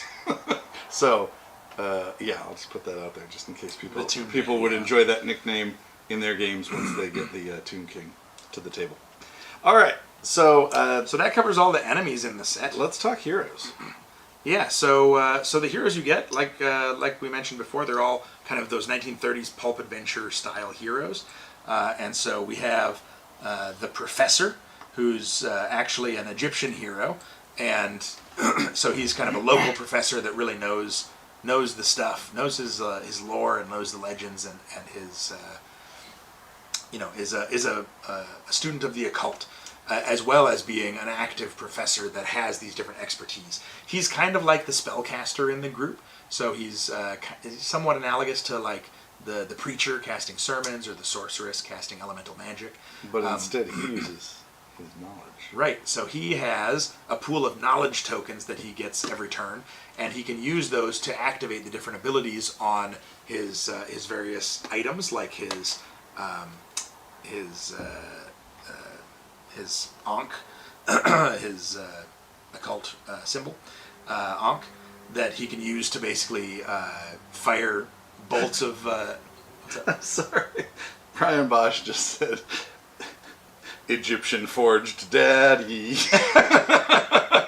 To the tune of Thunder Forged Titan. Anyway, wow. I'm sorry, I couldn't keep that to myself. Go ahead. So, I was saying, he can basically channel his knowledge into these occult items to do things like use his Ankh to fire arcane bolts of magic. He also has reference books where he can recover knowledge, but at the risk of losing some sanity. And one of his key features is he gets these expertise cards, which are kind of like the sermons for a preacher or spells for a sorceress, but instead they're basically his academic expertise. And so each of these cards basically has a few different things on that you can use your knowledge tokens to basically trigger powerful bonuses that are really themed for those academic expertise that you have. So some of them are like physics or history, right, or astronomy, antiquities. There's basically a full deck of them, and each one is designed to be really themed for using your knowledge to trigger abilities that are on theme for whatever that expertise is. So, for instance, one of them that we showed off actually at Roll to Move a lot was the history. You're a professor of history, and so each expertise has basically 3 different pieces to it. It's got a bonus that's always active. It's got an ability that you can trigger with knowledge tokens that's pretty commonly useful, and then it's got one that's a little more powerful but is more circumstantial as to when you can use it. that uses knowledge to trigger. And so history is one where you actually have an ability that's pretty cool, which lets you recognize patterns that are happening. And so basically, as you're rolling dice during the game, once per turn, you can spend knowledge to sort of capture one of the die rolls after it's resolved for whatever it was being rolled for. You can capture it and put it on your history expertise. And you can do that once per turn to sort of build up dice on your expertise that go through numbers 1 through 6. And if you can get 1, 2, 3, 4, 5, and 6, like a full set of numbers on your history expertise, you can recognize the pattern and trade it in to get kind of a cool bonus and extra reward from it. And actually get loot from it as well, which is pretty cool. So basically, you can see how that's sort of using your knowledge tokens for your history expertise to trigger an ability that directly ties into the theme of being a history professor. You're recognizing the patterns. You're seeing your dice from turn to turn and trying to line them all up in order so that you can get a big reward from that. So all abilities have stuff like that. Another one, say, is physics, where one of the built-in aspects to it is that it increases your ranged to hit to be better with anything but guns. So basically anything that would be involving, like throwing dynamite or something like that. But it also has a bonus where you can spend knowledge to actually modify the bounce rolls of things that are bouncing around on the board. So as you calculate trajectories. As you're calculating the trajectories and using your knowledge of physics to determine exactly where something is going to land. And so it's one of the first things in the game that really lets you kind of modify and mess with bounces. And so that would work for things like dynamite, but also like if a Trun hunter comes up and starts knocking heroes around and bouncing them around the board, you can kind of use your knowledge of physics to help characters bounce to different places where they might want to be instead of where they would have ended up. So it ends up being a really fun mechanic. It's very intuitive, but it also is really thematic for having expertise in physics. Well, and it also really, in an in-game, in-theme way, shows that knowledge is power. And it's not just like whoever's strongest is going to just be the superhero of the group. Like you need both sides of it, brains and brawn. Yeah. So we should get through the other heroes. Yeah, so the other heroes we have here are Ramon is saying, talk about the add-ons before ending so we decide if we will pick them. we probably should do that sooner than later. All right, fair enough. Which ones didn't you talk about? So the other ones, just to go through them again kind of quicker, the Soldier of Fortune is really cool. He's basically like the strongest fighter of the group. He has a brace of 45 pistols that he can use, which is pretty cool. He can fire either a single pistol to be able to get critical hits, or you can use the brace of pistols and use it two-handed to get twice as many shots but no critical hits. But one of the cool things about his pistols are every hit that he gets actually counts as 2 hits. And so he can get a big flurry of dice and a big flurry of hits each turn to really just light up enemies with his pistols. The Archaeologist is really cool. She knows all the legends and lore of Egypt. She can translate hieroglyphics. She also has abilities that really benefit collecting lost relics and artifacts. So, like, she's got an ability that's called It Belongs in a Museum, where she can get extra bonuses for bringing artifacts and lost relics that you find back to the museums in Cairo and kind of turning them in there for a bigger reward than other heroes would get. She also has an ability called Digging for the Truth, where whenever she would get a gear card from a loot or a scavenge, she actually can convert it into an artifact before you draw if you want. So it basically gives her more chances of getting those cool and exotic artifacts rather than more typical gear that you might find. And then lastly, we have the Mechanic, who basically is kind of the tough of the group, and she has a big hefty wrench she can kind of smash enemies over the head with. She can use it single-handed or double-handed for the wrench. And she also has the highest strength, and she's got abilities that make her really good at solving the mechanical workings of traps to be able to help the heroes escape these deadly traps and things that you'll run into, or to help seal those infested sarcophagi you run into and whatnot. So the Mechanic is definitely a key player in the group for overcoming those deadly hazards that you'll run into. And it's not part of the box, but we probably should touch on Yeah, the Treasure Hunter. The Kickstarter exclusive hero for the Lost Tombs of Kamentet, which is the Treasure Hunter, and he is basically a master of hunting down these ancient relics, lost relics. So he gets bonuses for hunting lost relics, and he actually normally with lost relics are a new mechanic in the game, similar to what you might find in Fortune and Glory, the board game, where you have these two-part cards that you combine. With the item and the legend, you combine the cards to create these unique lost relics that you can go on adventures for. And normally heroes can only have one of those lost relics at a time, but of course the treasure hunter is allowed to get more of these relics and use more of their different strange and supernatural abilities from game to game, which is kind of cool. Plus, he has a cool fedora. That's true. And leather jacket. If it ever fell, I think he would probably reach under the slamming door to grab it. That's just a thought. It's a given. That's a given. Yeah. Anyway, yeah, he's going to be a lot of fun. Yeah. For playing with Pulp Adventures in Egypt. Yeah. So, well, why don't we just touch on really briefly the Crimson Hand Enclave? So, the other exclusive that you get for being a backer of the Pharaoh Pledge level. So maybe we should just delineate that, right? So, if you back at the Scarab level, then you're getting only the Lost Tombs of Kamentet and the Kickstarter exclusive Treasure Hunter, as well as all the Scarab stretch goals. If you back at the Railroad level, then you're getting only the Hell Train core set, the Kickstarter exclusive Brimstone Ranger, and then all of the Railroad level stretch goals. Yep. But then there's the big one, the biggin, which is the Pharaoh Pledge. Yeah, both sets. And the Pharaoh Pledge gives you both sets, those two exclusive heroes, the Treasure Hunter and the Brimstone Ranger. But then also, that is the way that you get the Crimson Hand Enclave. And this is much like the last Kickstarter we did, the Tredaring Strike Team. Yeah. So this is very similar. The Crimson Hand Enclave is a group of team heroes that this is the first time that you're able to actually play as members of the Crimson Hand. Yeah. So the Crimson Hand, for people that don't know, the Crimson Hand the Order of the Crimson Hand is basically a secret society and cult that's been around for thousands of years. And just sort of have their dark tendrils spread through all levels of society.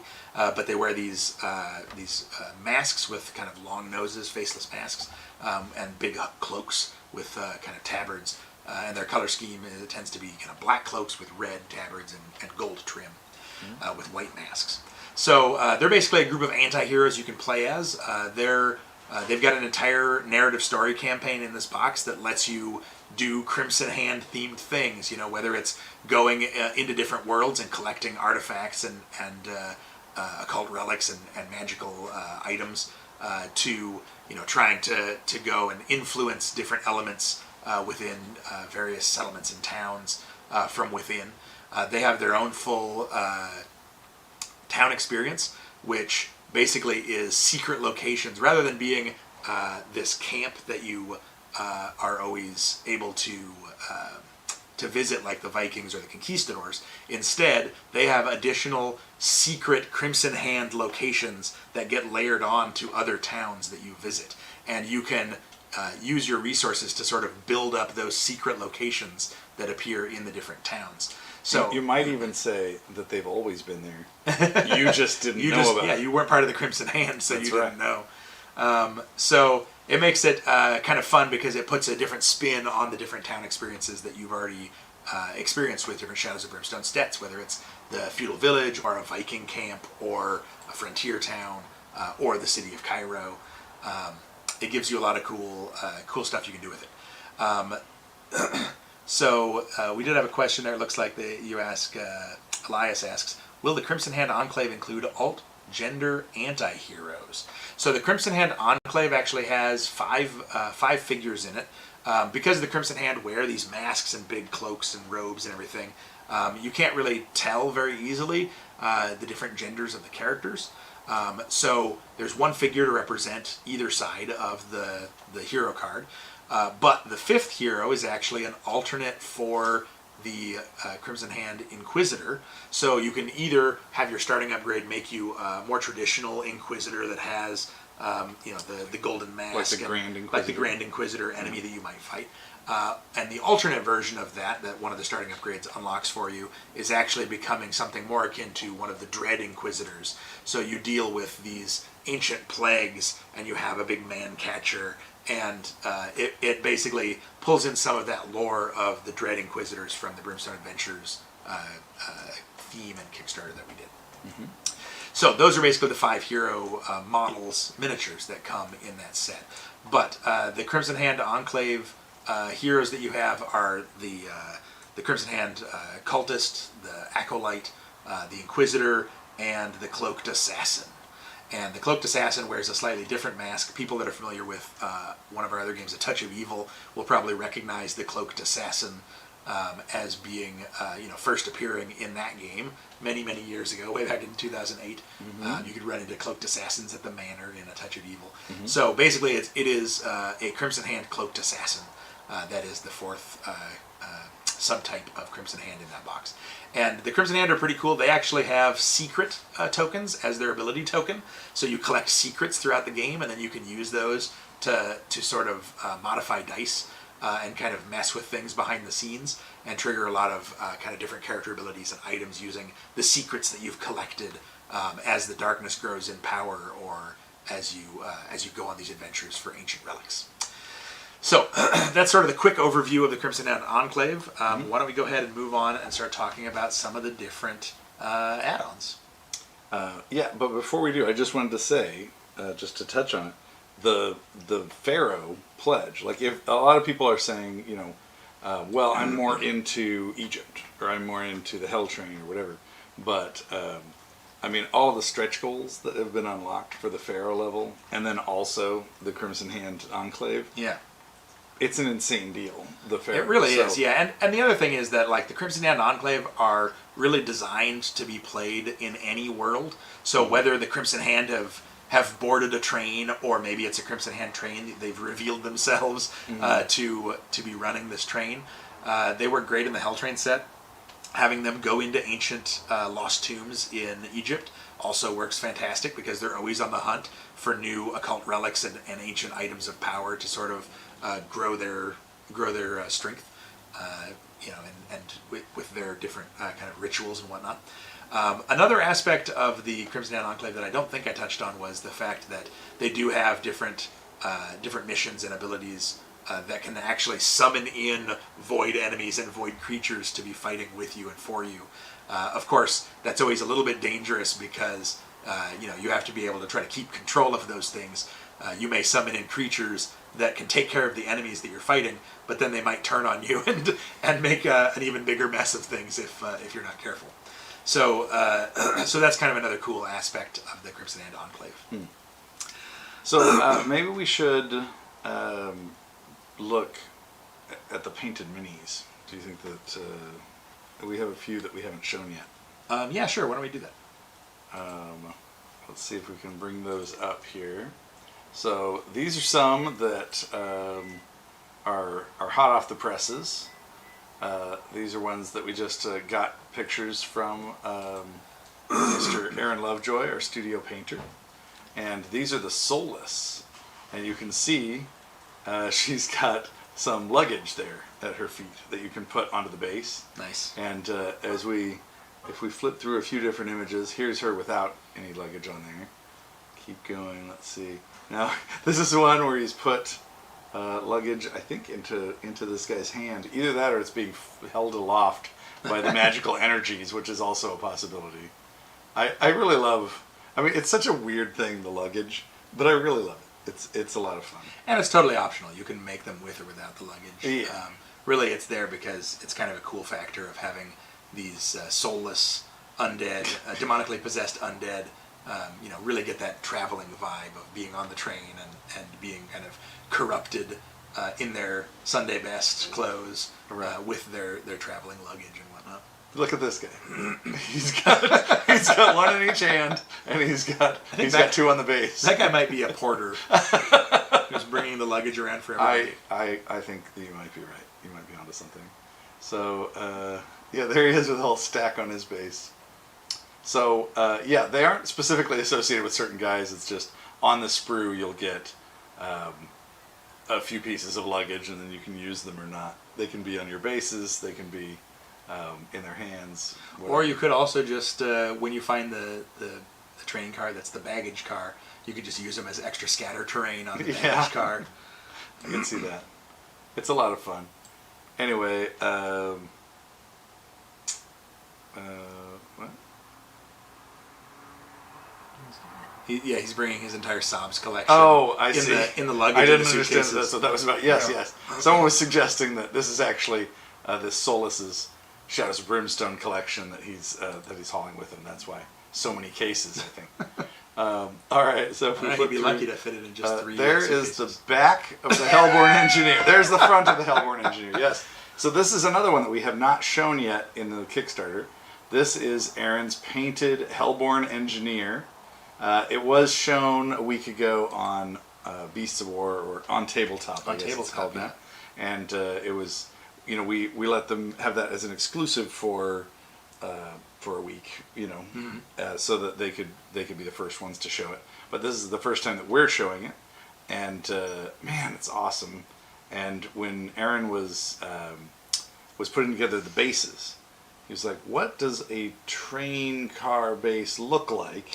And I sent him, a bunch of the map tiles of different train cars, and he specifically went with the dining car for this guy. So you can see the dining car has rug on the floor over the wood floor, and so he's got, because he's so big and heavy, his footfalls have actually like scrunched up the carpet, and then there's glassware. He has like plates and dishes crashed down onto the floor, and napkins and tablecloths and stuff among the other rubble. So it's just fantastic that this guy's attacking in a dining car. I like to picture that he's interrupting lunch. Or maybe he was having lunch. Yeah. And so here you can You've see interrupted his meal. the rear view of the guy, and I love the back of him too. Yeah, all the train detail on this guy, I think is fantastic. Yeah. It really came together. We specifically went through and found sections of, Old West train engines that we liked, and let's draw this for this part. Let's use this for that part, and kind of, cobbled this guy together from these different pieces that have now become fused with his once human body. Yeah. He's more machine than man now. Twisted and evil. Twisted and evil, yes. No. And one of the last things that we put on this guy actually were those little cranks, which now I can't imagine. Yeah, the little wheel. Yeah.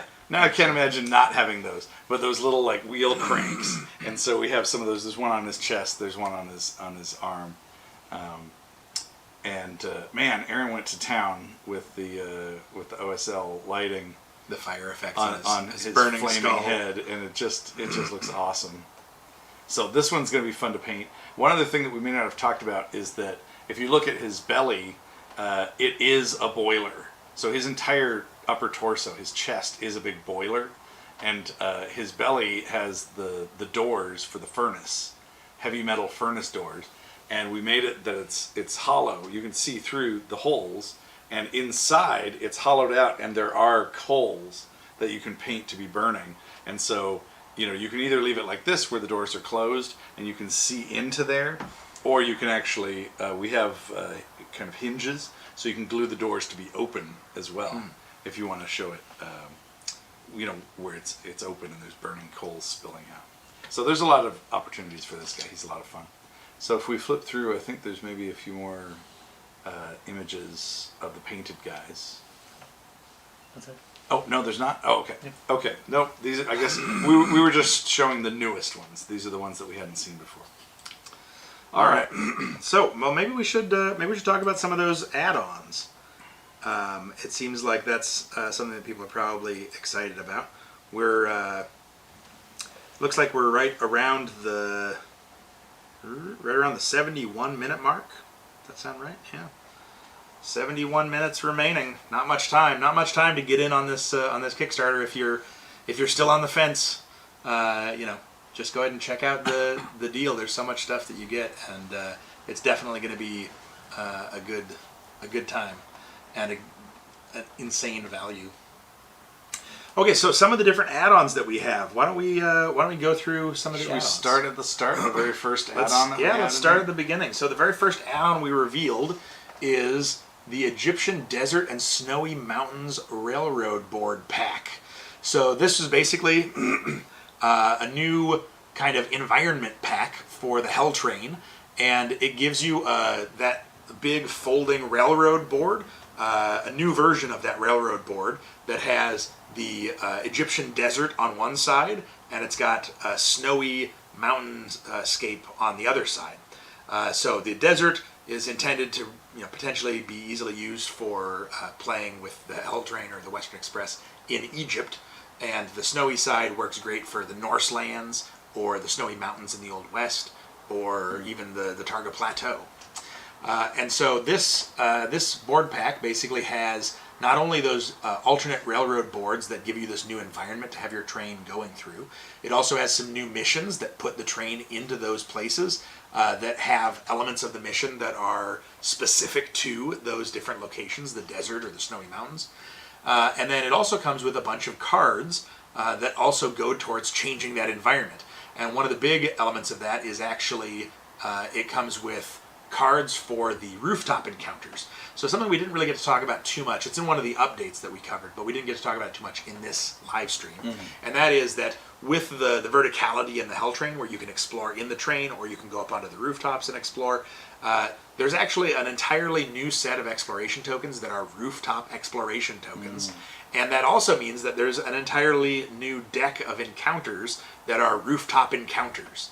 And so as you're exploring on the rooftops, you can find cool stuff. You don't really find clues on the rooftop, but instead you can find extra loot or get bonuses, recover grit, as well as potentially get attacked by enemies. But most of those are going to trigger rooftop encounters as well. And so it's an entire deck of rooftop encounters, which are kind of story moments that are on the rooftop of the train in the environment that you're in, that let you use your skills to overcome things, or have different various weather, environmental effects or hazards that you have to overcome. That are pretty exciting. It's pretty cool. And so in the Hell Train box, you get the normal railroad board that is the Old West canyons, and then on the back side is kind of a void type area that the Hell Train goes barreling through on its rails of fire. And it also, in that Hell Train core set, it has rooftop encounters for the Western Express, which is the Old West train, and it's got rooftop encounters for the Hell Train. So this add-on has these two new environments, the Egyptian desert and the snowy mountains. And it also has a new full deck of rooftop encounters for the Egyptian desert and rooftop encounters for the snowy mountains. It also has terrain counters for different terrain that can go whizzing past the sides of the train as you're speeding through these environments.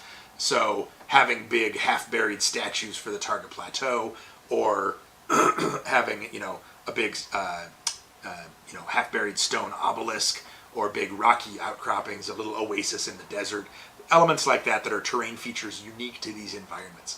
So it gives you this this cool way to dive in and add new variety and new life to that railroad side of the Hell Train, the railroad board side of the Hell Train, and the rooftop exploration of the Hell Train, and potentially have the Hell Train seamlessly cross over with the Lost Tombs core set for having your pulp adventure heroes go on a train that's steaming alongside the Nile through the Egyptian deserts.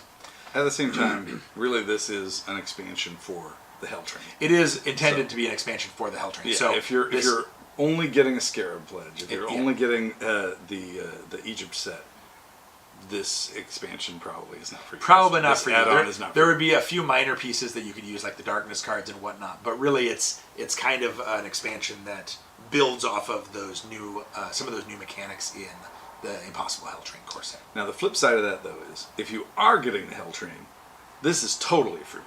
Oh yeah, absolutely. I mean, this is I think this, even though it's kind of unassuming because we don't have a lot of the art done for this, this is going to be people will probably be calling this like a must-have expansion.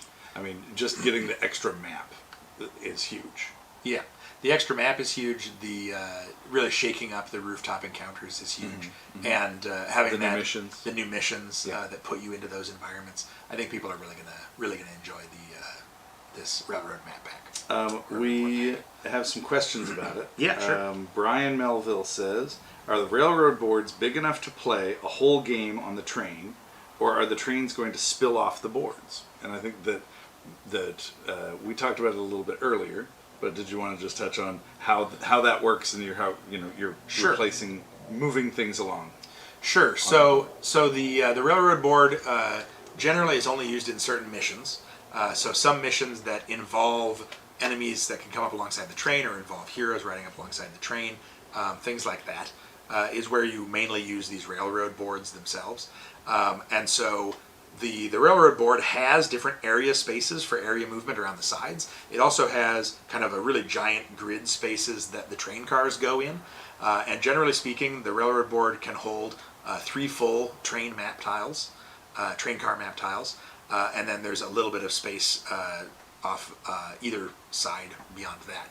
But the intent is that with most of the missions that use the railroad board, you either will have a fixed train map that you're moving along fighting these enemies, or you're able to have a progression of the train cars where you're kind of pulling ones off the back to add ones to the front as you're moving along the train while enemies are coming up alongside or terrain features are impacting the train in some capacity. Really, this has always been part of Shadows of Brimstone. Yeah. It's very much like, as in normal Shadows of Brimstone, you start at the mine entrance and you're going through, but as you go past, you remove the map tiles behind you because you don't need to, go backward, and so you're just traversing through. So you only ever have 2 or maybe 3 actual map tiles on the board. That those are the ones you're playing on.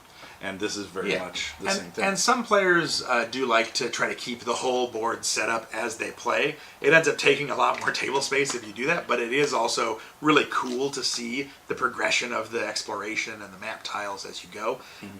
To that end, I think it's probably very likely that in the Pledge Manager we'll probably make available extra normal railroad boards if people want to try to have longer trains where they have the railroad board set up for all of it. Well, also for train-based mega games, Right. where you have like the whole train, on some giant table, Or even some sort of mega scenario where you have 2 railroad boards side by side with 2 trains. oh yeah, dual train action. Dual trains.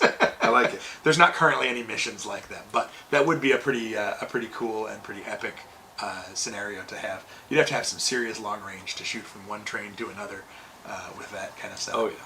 So anyway, that is the this railroad board pack for the Egyptian desert and the snowy mountains. And the last time I looked, I believe this is actually of all of the add-ons, I think this actually has the most It's either the buying. most or pretty close to the most. Yeah. Yeah. I mean, the thing is, it adds so much to the different environments that you can play in. It makes sense, and it's a relatively modestly costed add-on as well for the amount of stuff that you get and the amount of content that's in there. But this is great that we have this venue to explain why it's cool and what it Yeah. is, because we're early on and we don't have a lot of the art and we don't have missions done and things Right. like that. This doesn't look that sexy, you know what I Right. mean? But in actual fact, it's going to be amazing. Yeah, we have a long history of things like that with Kickstarters, where This is true. because we use Kickstarters for development, a lot of times during the campaign, people will see stuff and be like, I'm not sure I'm that interested in this thing or that thing or the other, and then when it actually comes out, you have the Frontier Town or the Blasted Wastes, where suddenly you get the canyons, and you have a Wasteland Barter Town, and you have all these different things. Or like the Oni Warlord was another one like that, where a lot of people during the campaign were like, oh, the Oni Warlord, I don't know, it's another XXL enemy, and I'm not so sure. But the amount of new content and having additional world cards and all this kind of crazy stuff that we end up ends up emerging through the development process that goes on during and after the campaign. Means that all of these things, whether they look unassuming or whether they look crazy and cool from the get-go, they're always going to end up getting a lot of love and attention and really cool content put in there to make them be a really good value add to your game and to the stories that you can tell with the adventures that you play. Absolutely. Now let's talk about an enemy theme pack. This is a new Right. type of expansion. It is. It's a new scope. Yeah, so some people have considered this to be kind of similar to a mission pack. Some people have said that they think it's kind of similar to a deluxe enemy pack. It's kind of like those and kind of not. I mean, the main idea was, what if we did a new type of boxed expansion that took multiple enemy groups that are all themed around one particular faction or one particular style, and we did kind of a deep dive into those different enemy groups, and we included not only new enemy kind of enemy groups, enemy types, but also some enemy characters that are kind of leading those different factions. And so it allowed us to sort of have more threat cards where you can combine the enemies. Normally you only get that kind of thing in core sets because it's the only place where we really know that you're going to have different enemy types together. But with these enemy theme packs, suddenly we can do threat cards that involve different combinations of the enemies that come in the box and have more kind of synergy between the different enemy groups, because we know if you have one of these, you have all of the ones that are in that box. So it ends up creating a really cool way of boosting all of the enemies of a particular theme or a particular faction. They also come with some missions that are themed for those type of enemies and the kind of stories that those enemies tell. And you can see that this first one that we're looking at here is the Terrors of the Deep. And this is basically a Sunken City of Ferox themed enemy theme pack.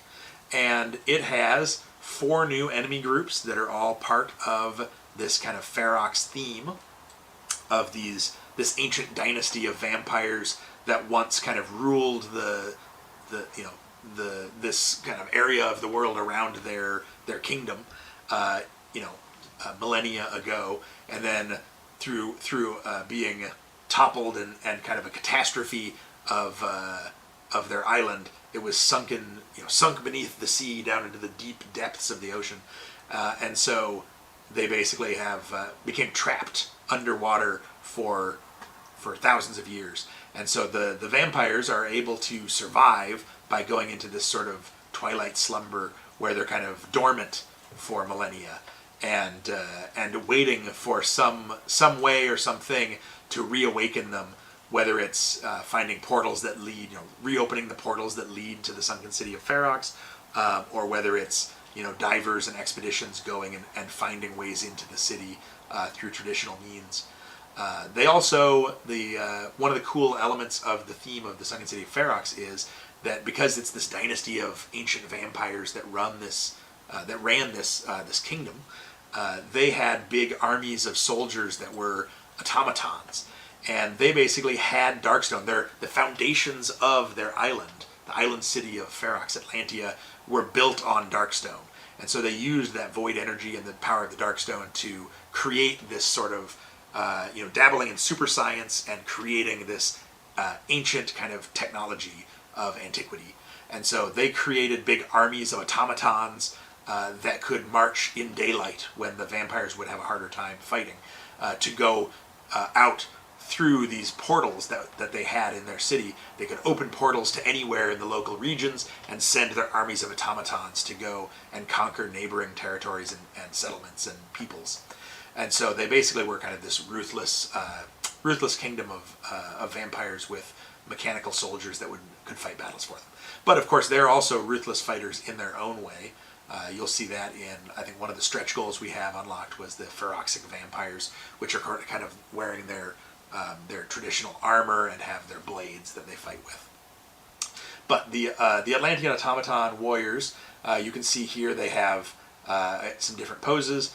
They're armed with swords and shields, and they basically are mechanical men that go and fight in the name of the kingdom of Ferox.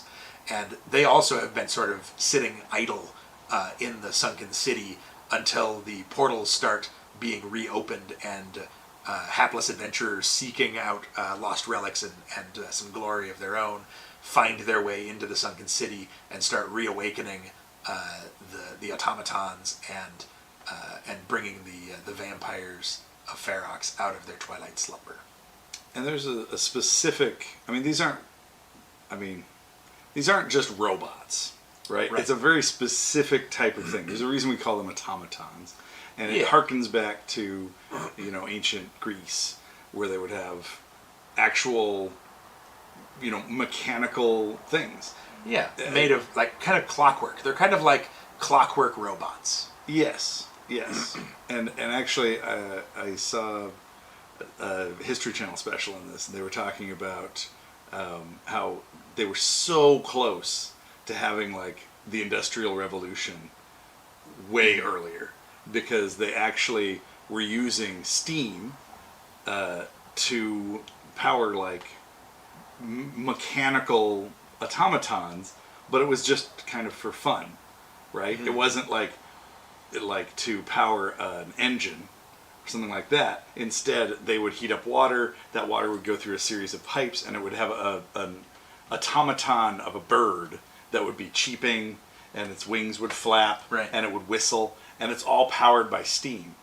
If they had just Steam applied this, and clockwork gears. yes, and if they had just applied this to like, a wheel and gears, it could have been like a crazy industrial revolution, Yeah. like way further in advance. And who knows, maybe we'd all be living on Mars by now. Or something. Instead, we got the Dark Ages and Yeah. the Middle Ages, and Yeah, well, there's that. that's cool. But the point is, it's that like capturing your imagination about like actual clockwork automatons in ancient Greece, and then the notion that there is this, kingdom of Ferox that is a contemporary of them, and they have. There's actually a character that comes with it that's called the Artificer, and he creates these automaton. Yeah, creates and maintains the Warriors. different Atlantean automaton warriors, and also the different defenses of the city. So they have different technology. Like I said, they kind of dabble in super science and this sort of mechanical clockwork workings of antiquity. And so the artificer is sort of one of the characters that keeps everything running and builds new machines and new creations.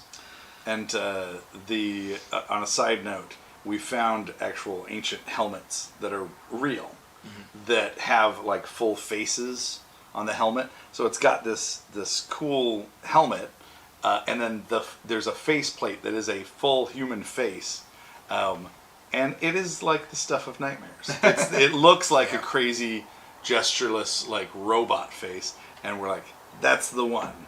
And we patterned the models after that. So the automatons are based on these like kind of stoic, lifeless faces Greek of these helmeted Greek helmets, face masks. Yeah, it's so I don't know. It's kind of something we do a lot, where it's rooted in history, but then taken into the fantastical. Yeah, and the models turned out really cool for those guys as well, because it really feels like you can see how they would be moving and hear the gears turning and the kind of whirs and clicks as they are kind of marching down the hall towards you and swinging their swords and raising their shields. I picture it like a Ray Harryhausen, like stop motion Stop animation motion. or something like that. Yeah, definitely. So the other different enemies that come in this set, we talked about the Artificer, we talked about the Atlantean automaton warriors. You also get the Queen of the Dead, who's basically one of the last remaining kind of monarchs of this dynasty of vampires. So she's one of the sort of, all the vampires are sort of the ruling class of this dynasty of Ferox. But she's basically the queen, one of the surviving queens of the dead that kind of runs the show. And so she is kind of a unique character vampire from Ferox that can lead this faction. We also have these large size enemy, which are the Dynastic Guard, and they're basically kind of the royal guard of the court. And so they're kind of heavily armored. They're specifically chosen because of their size and stature and kind of brute force nature.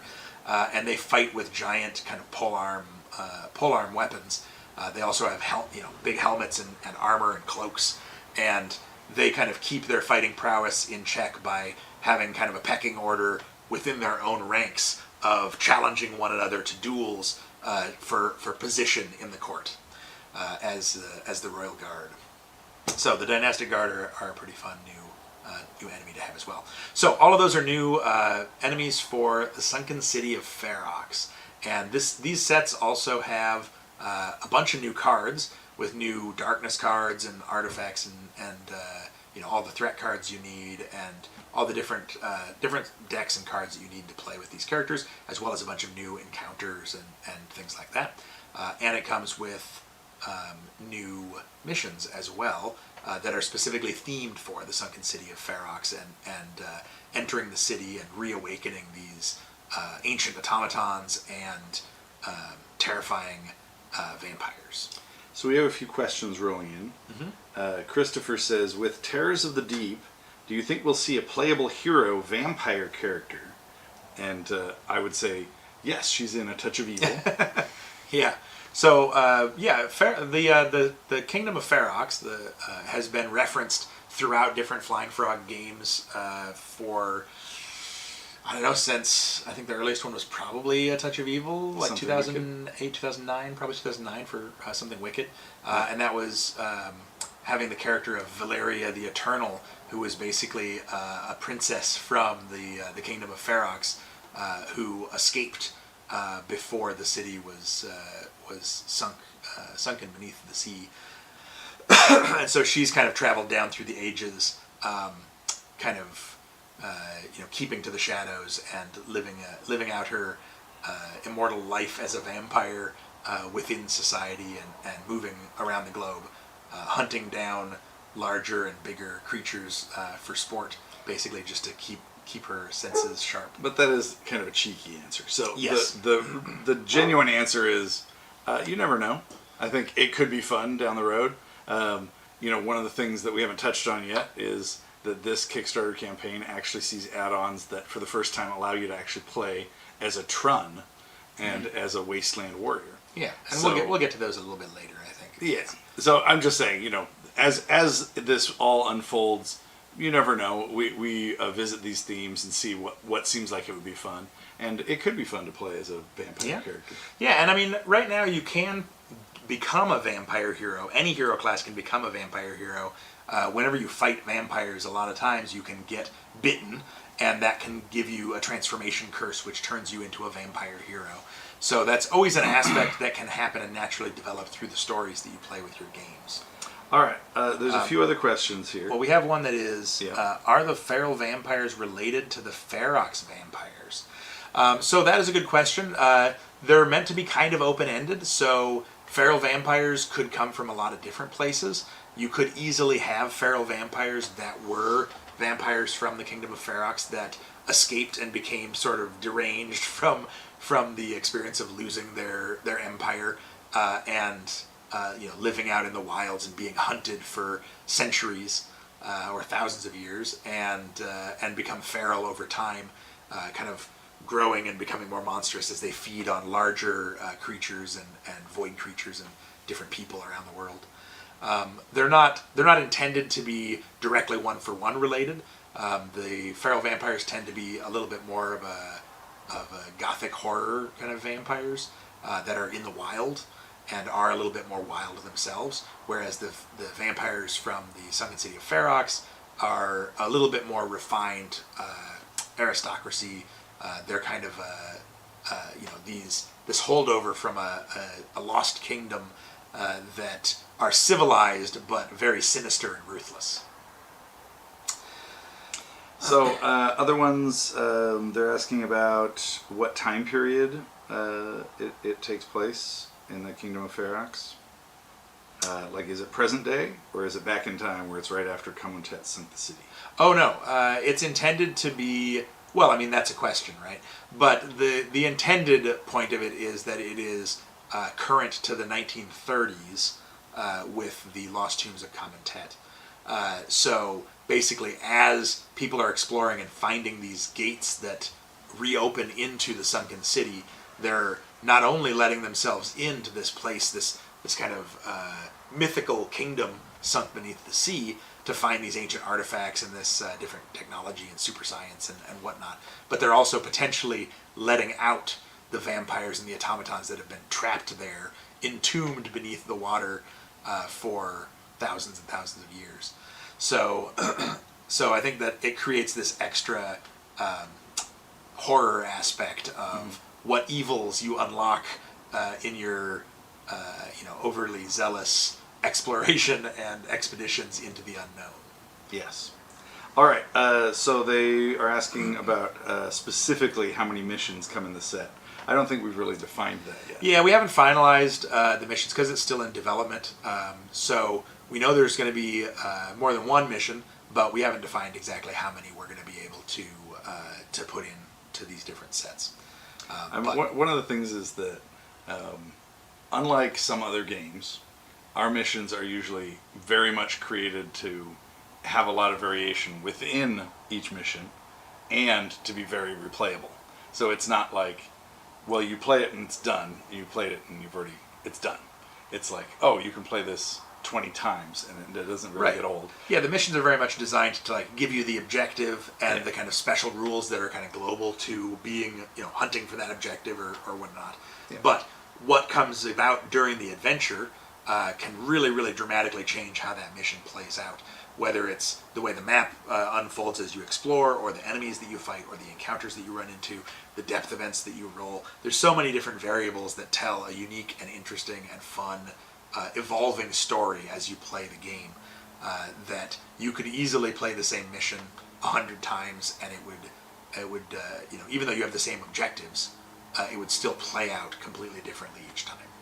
And oftentimes we have different objectives, so it's like, sure, who was kidnapped? Let's find out. Sure. And then what happens with that? Yeah, additional variation for the specific mission that you're playing. Right. But I guess my point is just, I think too often, especially with Kickstarters, people are like, give me the numbers. I need to know how many how many miniatures, how many missions, whatever. And it's like, well, we take the time to make the missions, so it's like this one mission could be played so many times, as opposed to just kind of reskinned missions where we always have the approach where we want to fill out the content to be really versatile and variable and really have a lot more depth to it.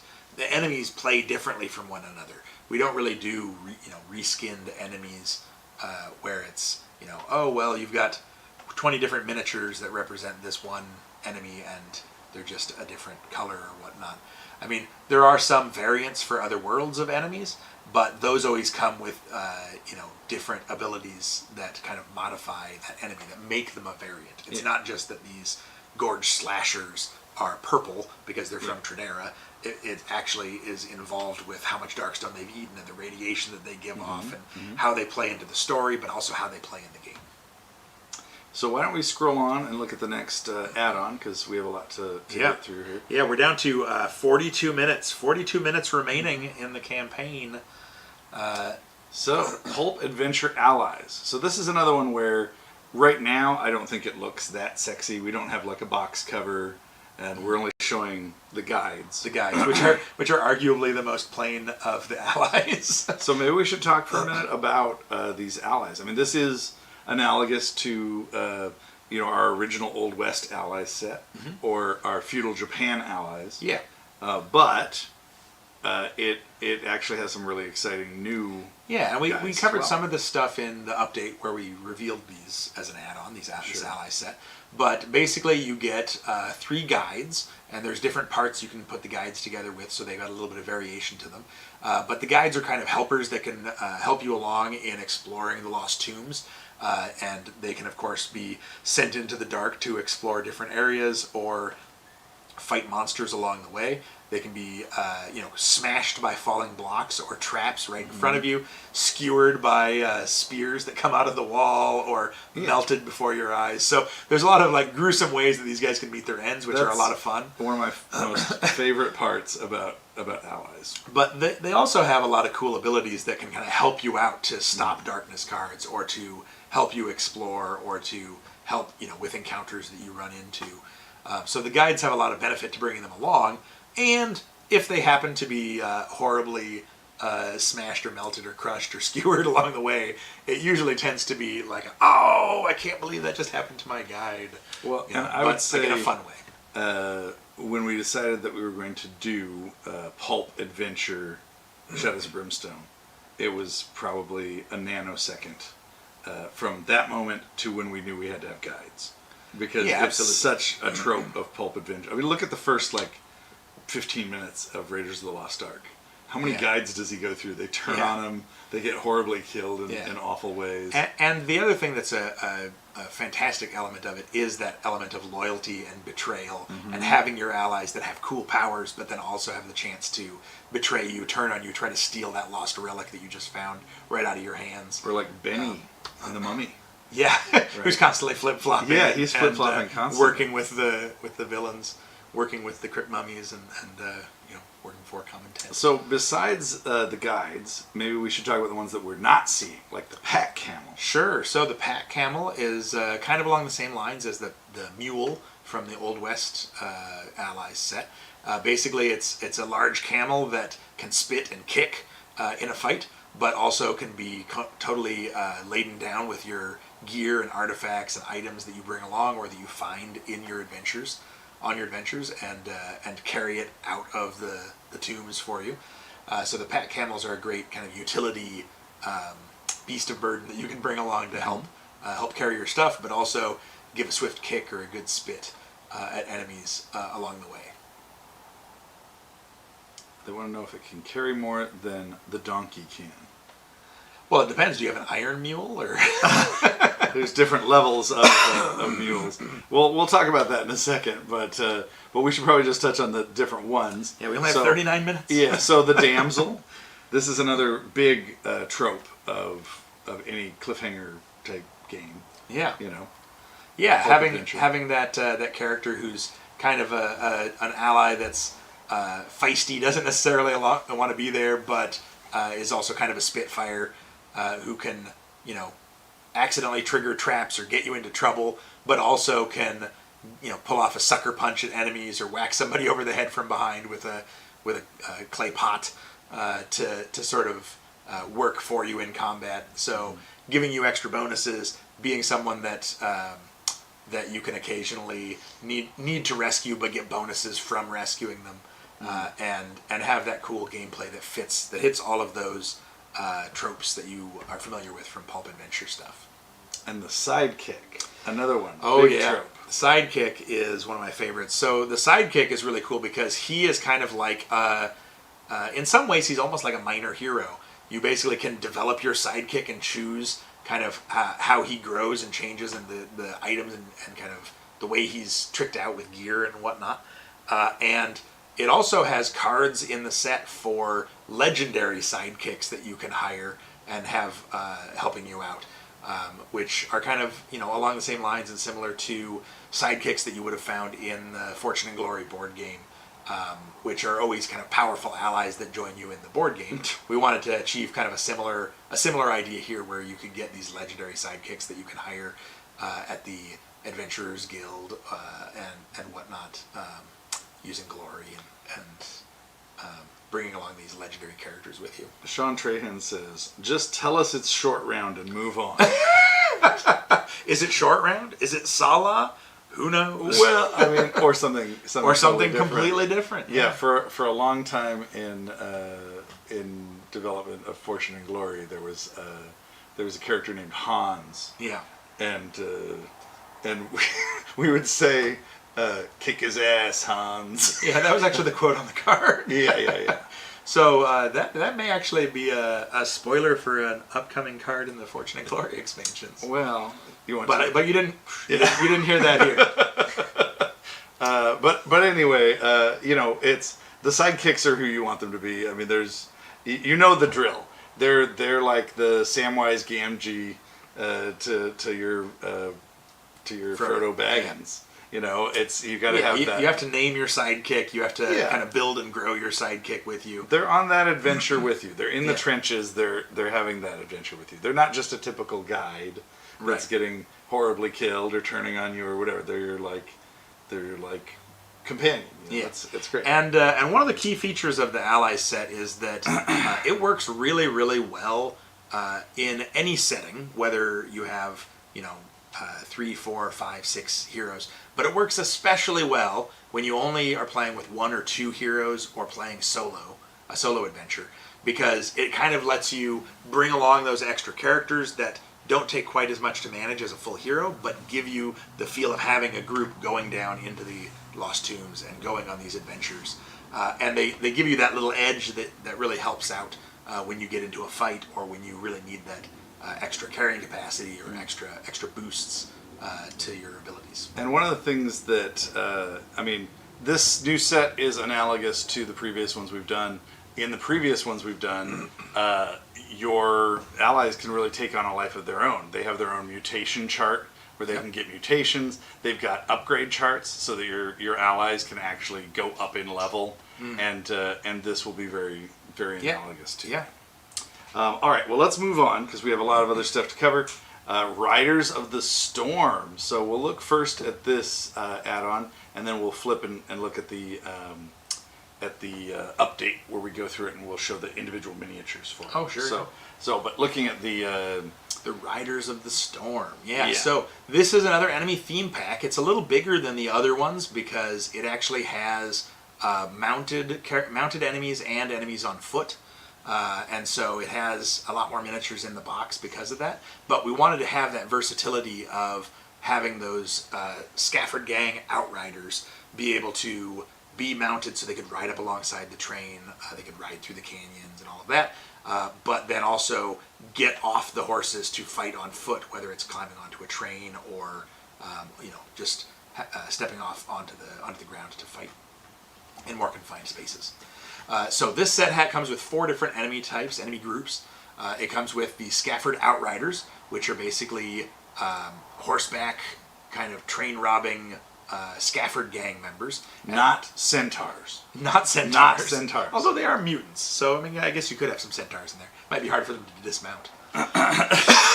Just pull their top hat off. Right? Or they crawl out like leaving That's trails of slime behind. Nightmarish. That is And then nightmarish. the headless horse body just stands there Alright. waiting for them to climb back in. Come on, who wouldn't want that? Okay. For people that are not familiar, the Scafford Gang are an enemy faction that we've introduced in Shadows of Brimstone way back in the very first Kickstarter we did. They're basically an infamous gang of mutant outlaws that make their hideouts up in the old mines and the hills around the ruins of Brimstone, and they've become totally mutated from their exposure to the Darkstone. And so they have all sorts of mutations, gruesome and hideous mutations, like tentacles and overgrown body parts and giant hulking bodies and whatnot. And so they're all mutants. The entire gang are basically these mutant outlaws. And so with this set, we wanted to specifically make a group of themed Scafford Gang outlaws that are experts at going out and hitting trains that are traveling through the areas around the southwest near Brimstone. And so we have a new Scafford Lieutenant, she's actually a captain. It's Belle Scafford, who is a daughter of Colonel Scafford, who's the leader of the gang. And Belle Scafford, we have her in there that is both mounted and on foot. And she basically is kind of ruthless, agile.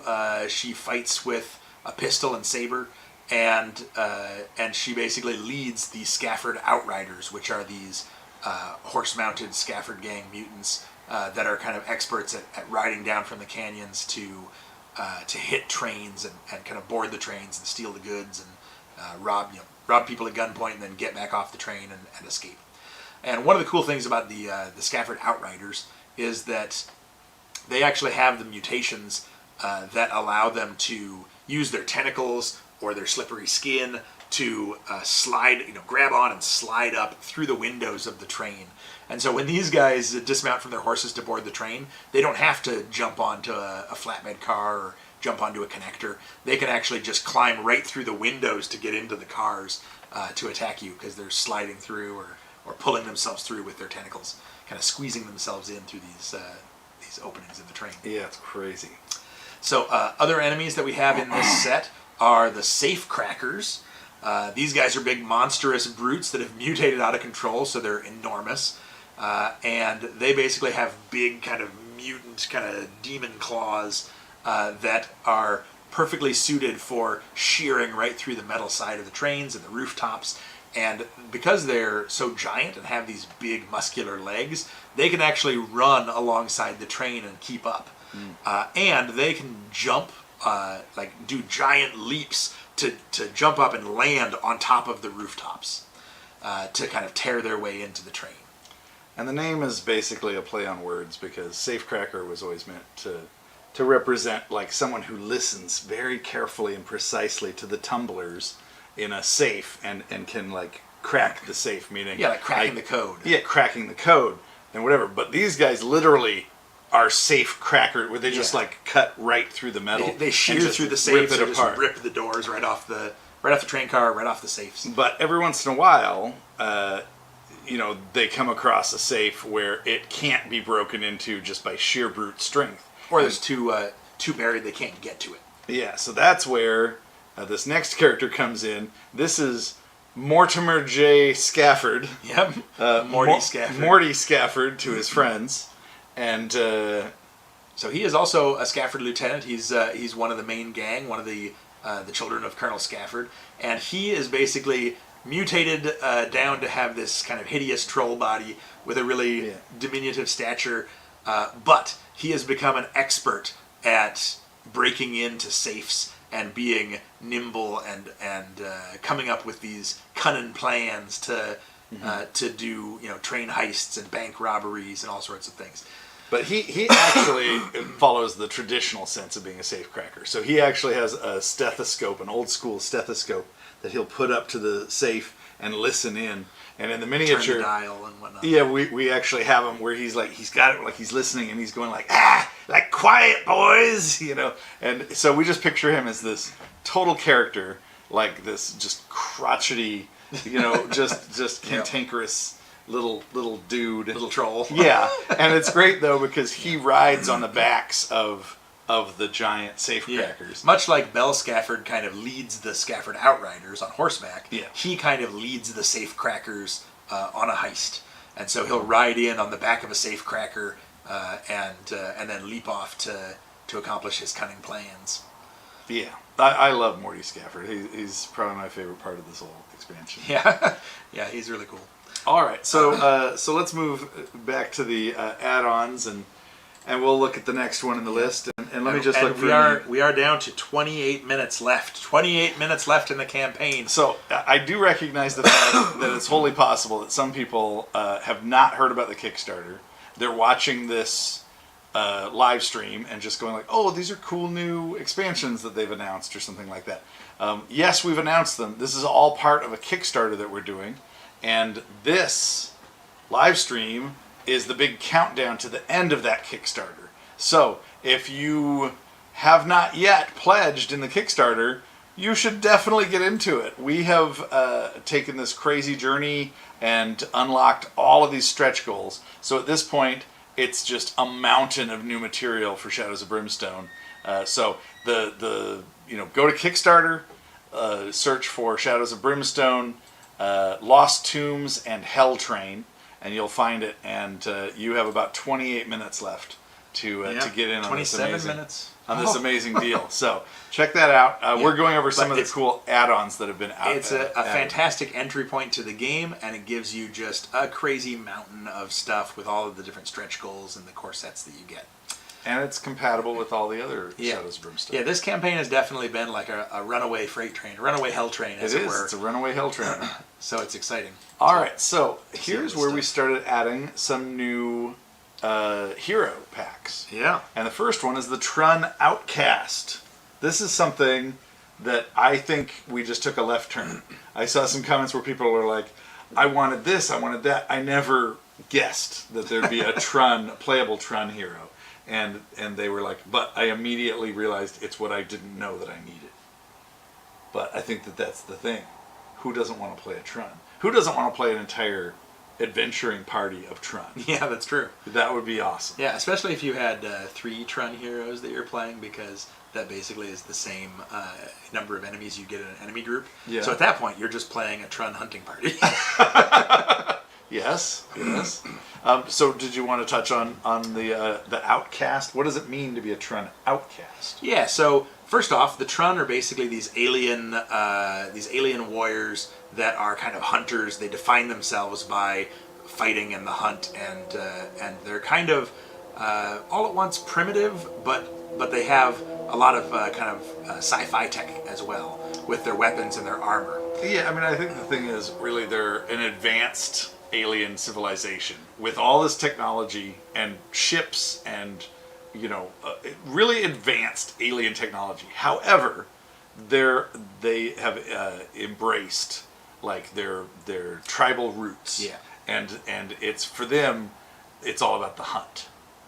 So the Trun Outcast. Yeah, he basically has either failed in some specific hunt or been disgraced in some way, and so he has basically been shunned by the tribe, shunned by his group, and sets out into the world to sort of make his own way and kind of redeem his name or die in glorious battle on a hunt.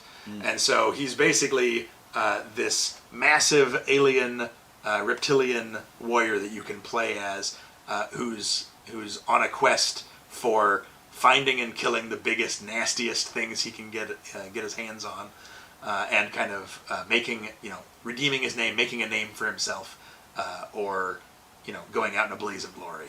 But the thing is, we talked about like having a whole Trun party or something Sure. like that. But the deal is that he is not like the other Trun. He's been outcast from society. Yeah. So normally he might be hunting you down or whatever, but instead he might join your party of feudal Japanese heroes. Absolutely. So you've got like, oh well, it's a samurai and a traveling monk, a sorceress, and a Trun outcast. You know how you do. Yeah, so the Trun, being able to play as a Trun basically is like, once he's outcast from his tribe, he can, he has his own ambitions. He can go on adventures and become a mercenary or become a hero in his own right, going out to try to, stop the darkness from overtaking worlds, or go find riches and treasures of his own. So that is the Trun Outcast. Next up we have the new hero pack, which is the Keeper of the Sacred Flame. Oh yeah. So the Keeper of the Sacred Flame is a pulp adventure themed hero. He's basically an Egyptian hero that is kind of a desert raider, and he's part of a secret order who's been working behind the scenes in the shadows ever since the times of ancient Egypt, to ensure that the kingdom of Ferox never rises again from the ocean floor and is never uncovered, and also to make sure that the archvillain Kamuntet never returns to spread his darkness around the world. Something tells me he may not be doing his job. Because I think Kamuntet... Well, Kamuntet may return depending on how many more people pledge. That's true. 23 minutes. Maybe get your add-ons in. Get your pledges in. Maybe the people that are following the project but not actually backing it are keepers of the sacred flame. It's possible, and they're just trying to prevent Kamuntet from rising again. Well, you can only prevent him for so long. Yes. All right. So this is something that is a trope of a lot of kind of pulp adventure stuff, where it's like they're almost like monks who have taken a vow, where it's like they dedicate their lives to stopping a great evil. Yeah, and it's part of generations. It's like a generational group that passes it down over centuries and millennia of like carrying the torch, as it were, the sacred flame, to prevent this darkness from rising back up into the world. Yeah, so I mean, this guy does not get out a lot. He does not sit idly, or any of that. Yeah. His entire life is dedicated to training and just being a total, badass. Yeah. Who's dedicated to taking out. But it also means that he's trained basically from birth to be a fighter, a warrior, a saboteur, an assassin. All of these different things that he can be kind of helping from the shadows to stop the spread of the darkness and the return of these ancient evils. Yeah, I think people are going to like it. Yeah. We should move on. Let's see. The new hero, the Wasteland Warrior. So this is another one where it's the first time ever that you can play as a character that is from the Blasted Wastes. Yeah. And so we've in the Otherworld expansion for the Blasted Wastes, we've seen these guys, these wasteland warriors, and they're out in the wastes, and they are not human. They're insectoid kind of crazy aliens, and they have to survive in this very inhospitable environment. So they've wrapped themselves up in cloth and built scrap armor, and they are totally deadly, and they've had to survive a lot of hardships. And so this is your chance to now become a wasteland warrior, have adventures with other adventuring parties. You've escaped, presumably, from the Blasted Wastes, and now are having adventures in the Old West, or on a train, or in 1930s Egypt. That's right.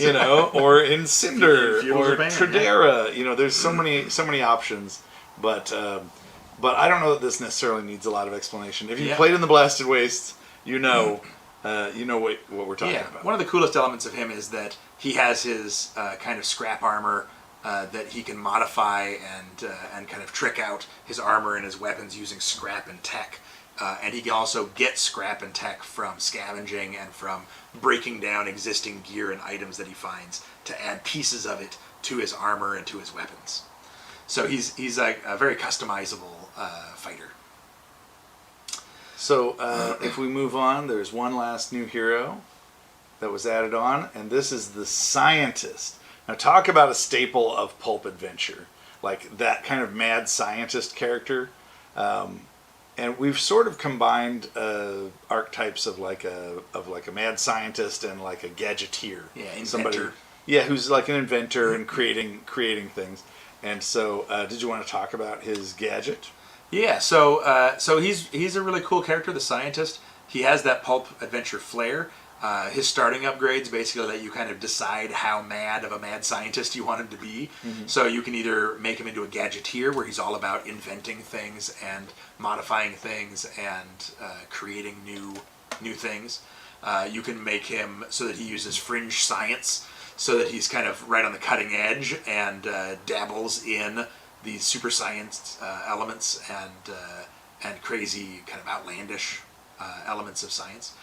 Or you can even go so far as to have him, be a full-on mad scientist with tons of master plans that he's trying to enact all the time, and whatever his current scheme is or his current master plan. He also has a thing called a techno gadget, which basically is built in with the character. So it is his gadget that's really versatile, and you can basically use it for a bunch of different things during an adventure and kind of change it and modify it and have it apply to the different situations you find yourself in. And the Techno Gadget actually has its own mini skill tree, so as you level up your scientist hero, you can actually kind of level up your Techno Gadget as well and unlock new abilities for it and new things that it can do and new effects that it can have, kind of up its stats and whatnot. So the mad scientist, the scientist character and his Techno Gadget, I think are going to be a lot of fun for people to dabble in playing as a hero. Absolutely. And so if we go down the list, there's also, let's see, is the second model an alt gender? Terry Newman. Is that for the Wasteland Warrior or for the Scientist? So I mean, you could ask that for most of these. So it's definitely alt gender for the Keeper of the Sacred Flame and for the Scientist. And right now they're all kind of slated to be alt genders. But as we develop the characters more and kind of fill out all the different aspects of them and they go through testing and all the additional development that's going to happen after the campaign, there's always the possibility for different variations to arise that would make more sense than all genders, depending on how they develop. One example is like the Valkyrie for it was the Kickstarter exclusive for the last Kickstarter for Brimstone Adventures. And the Valkyrie is a character that there's no male Valkyrie on the other side. Instead, there's two types of Valkyries. There's the Shield Maiden and the Valkyrie Avenger. And so instead of having the different genders, we could have different types. Yeah.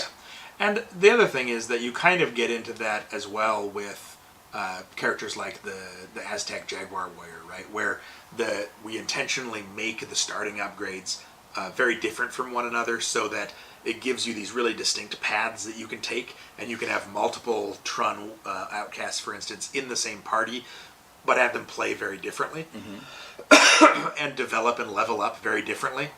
And so a lot of times when we do the second model in the box, whether it's an alt gender or not, we'll give it the different items or aspects of one of those other starting upgrade paths that you would have for the hero class. All right, so next up for the new enemy theme pack. This was just revealed earlier today. Yeah, and this in the wee hours of this morning. That's right. This one is called the Fury of the Reich. And man, there's no enemy more classic than Nazis in pulp adventure stuff. And who does not like punching them out? I think Indiana Jones certainly does. I think most people probably will. Yeah, so the idea here is that these are basically Reich soldiers that are a division of the military that's been set out in secret to find ancient occult artifacts and relics and harness the power of the Void and the power of Darkstone for their own evil ends. And so they're actually a division called the Trident Corps.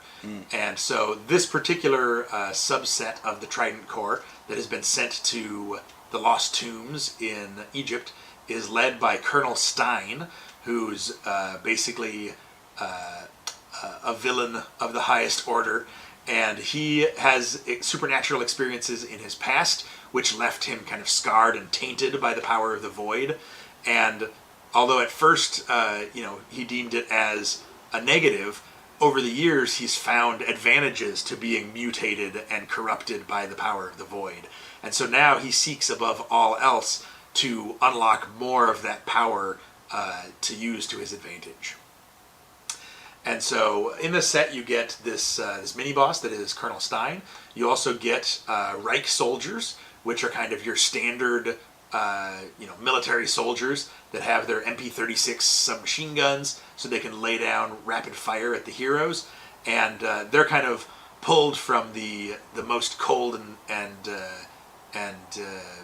villainous of the military to form this special elite unit to go find these occult artifacts and relics. And in the photo there, in the illustration, you can see one of them being beaten mercilessly by the mechanic with a giant wrench and her hefty wrench. That's right.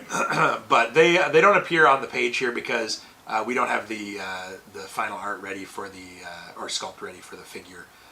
But it gives you a good sense of they're kind of like the standard troops that fill out the ranks of these expeditions to find the lost relics and whatnot, and to go on the hunt for the fabled sunken city, based on the Atlantis myths and whatnot. They're specifically trying to seek out and find portals that will lead them to the lost sunken city of Ferox. And then we have Tressa here, and Tressa's kind of a Nazi femme fatale.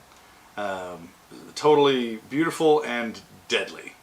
And some people may recognize her from our game Fortune and Glory, our cliffhanger game. So she was one of the named villains in the original. Yeah, that was a femme fatale in Fortune and Glory. Yeah. And now she's back. She's basically here as part of the Trident Corps, and she's kind of the second in command to Colonel Stein. She's sort of a ruthless spy and saboteur, as well as a really deadly and agile fighter. And she's basically been tasked on going and seeking out all of the local legends and lore that will lead them to the locations of these ancient lost tombs, and potentially to the portals that will lead them to the sunken city of Ferox. So, and there's an illustration with her. So besides the standard kind of rank and file, German Reich soldiers, we also have these specialist kind of diver suit guys, and they're called the Trident Commandos. Yeah, the Trident Commandos are pretty cool. So they're wearing these kind of, advanced pulp 1930s kind of technological suits, diving suits, and they are equipped with weapons that are kind of fueled by the power of the Void and the relics that they've already found and started reverse engineering to power their weapons. And the cool thing is these suits, they're like big, pressurized protective gear, but not just for diving underwater, but also for allowing them to explore through the portals into other worlds because they have no idea what they're going to come across. Right. And so it's crazy because this is this, military operation making excursions into other worlds Yeah. for profit, like trying to collect darkstone, to collect technology, and kind of further their spread of evil ways. Yeah. Definitely need to be stopped by the heroes. Yeah, absolutely. And these guys are pretty cool because you actually get 2 different groups of 3 with the Trident Commandos. You get a group of 3 of them that have harpoons, big harpoon guns, that can launch the harpoons at heroes and actually kind of reel them in back towards the Trident Commandos. We were talking about having having Darkstone tipped. Yeah, that's one of the upgrades they have.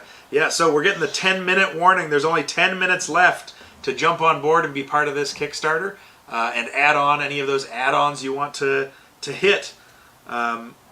So the other group of 3 that you have there. I was gonna say a joke, just that yeah. I mean, I don't know, it's not a knock joke or anything, but when we talked about having the harpoon gun with this potential Darkstone tip to it, that you could fire it, he could fire it at a human and then reel back in a mutant.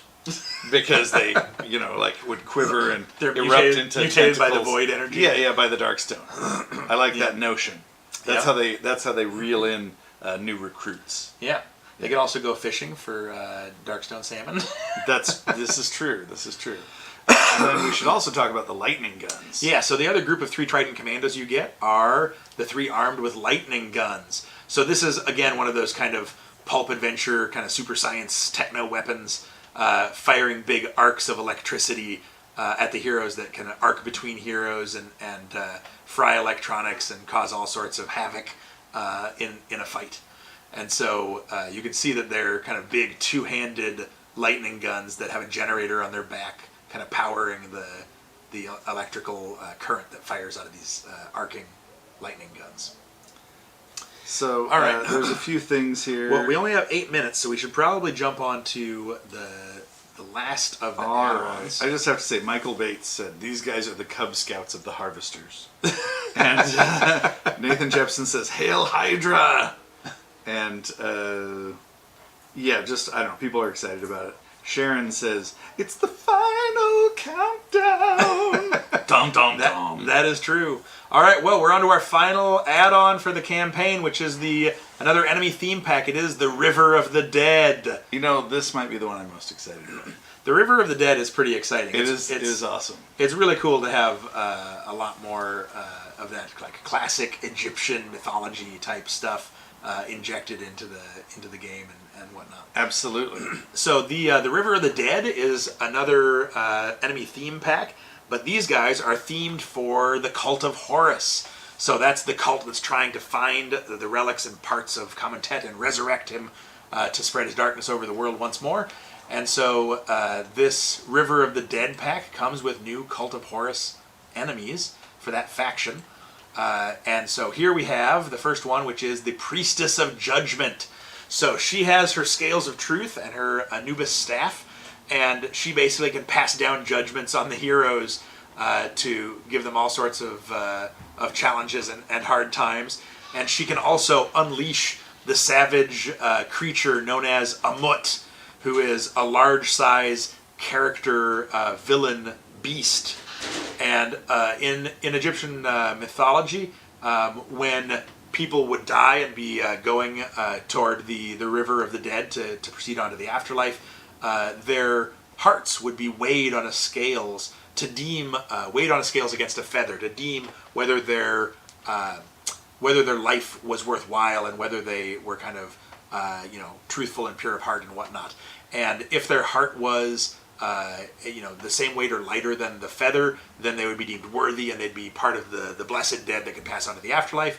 If they were deemed unworthy, that was bad news because Amut would come out. Amut, the savage beast god creature, would come out and devour their heart, feeding on the unworthy and feeding on their souls. So you didn't want to be unworthy when you got to the scales of judgment when heading to the river of the dead in the afterlife.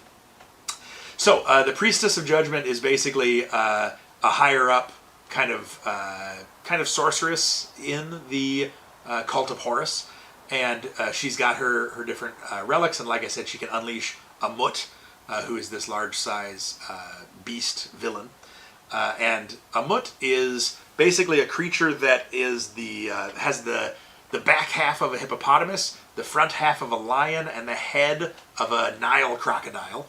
And Amut is part of Egyptian mythology, and he was basically Amut was created to.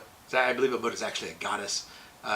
Was created to basically represent the three biggest dangerous man-eating creatures in ancient Egypt, between the hippopotamus, the lion, and the Nile crocodile.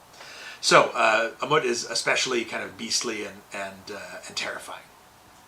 Amut is one that we don't have the final art or model for yet, so we have some images from the box cover that you can see of Amut there, but we don't have the final model to show yet.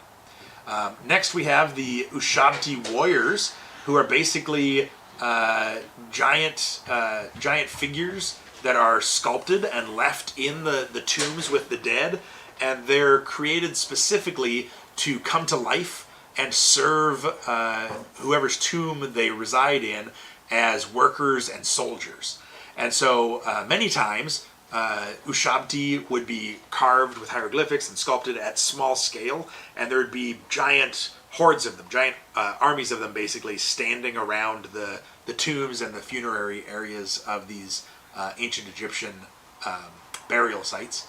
But sometimes they would be carved life-size or even bigger. And so these ones are ones that are specifically carved to be warriors. And so they tower above normal humans and the heroes. They're etched with hieroglyphics that bring them back to life in the afterlife to serve their masters. And they're basically big, powerful figurines that have come to life, stone figures that have come to life, wielding these big two-handed Egyptian axes. All right, we're down to the last 4 minutes. 3 minutes. Whoa. All right, so the last enemy to come in the River of the Dead here is, actually, there you can see a picture of Amut.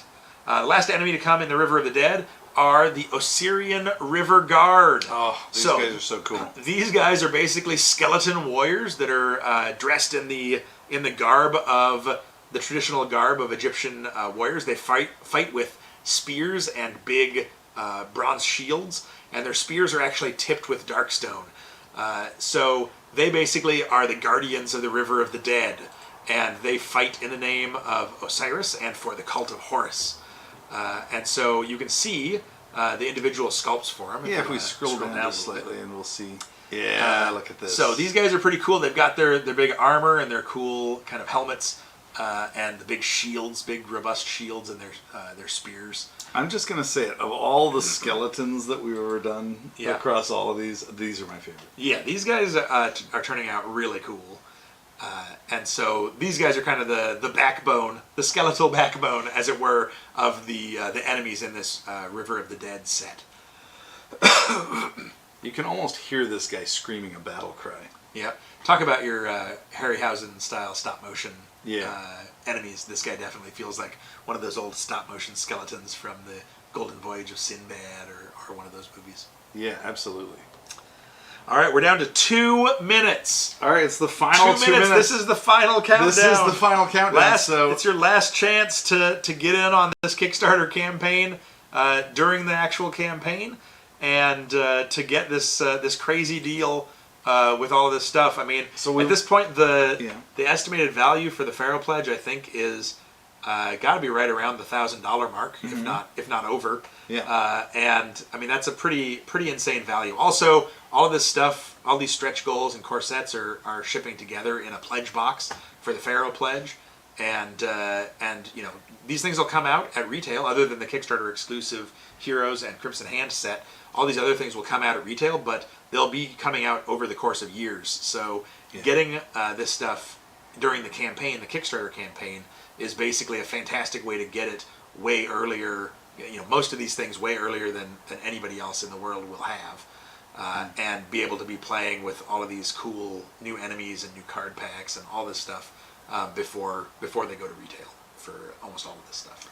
Plus, it's magical when that package arrives on your doorstep and it's just like chock full of goodness. I mean, a lot of people have just experienced this with their Brimstone Adventures arriving, and so yeah, there's a lot of really cool stuff. Yeah, we didn't even get to touch on the stretch goals really with the Feeders in the Dark or the Kepri Destroyers, the Hellbound Gamblers or Apophis, Bringer of Darkness.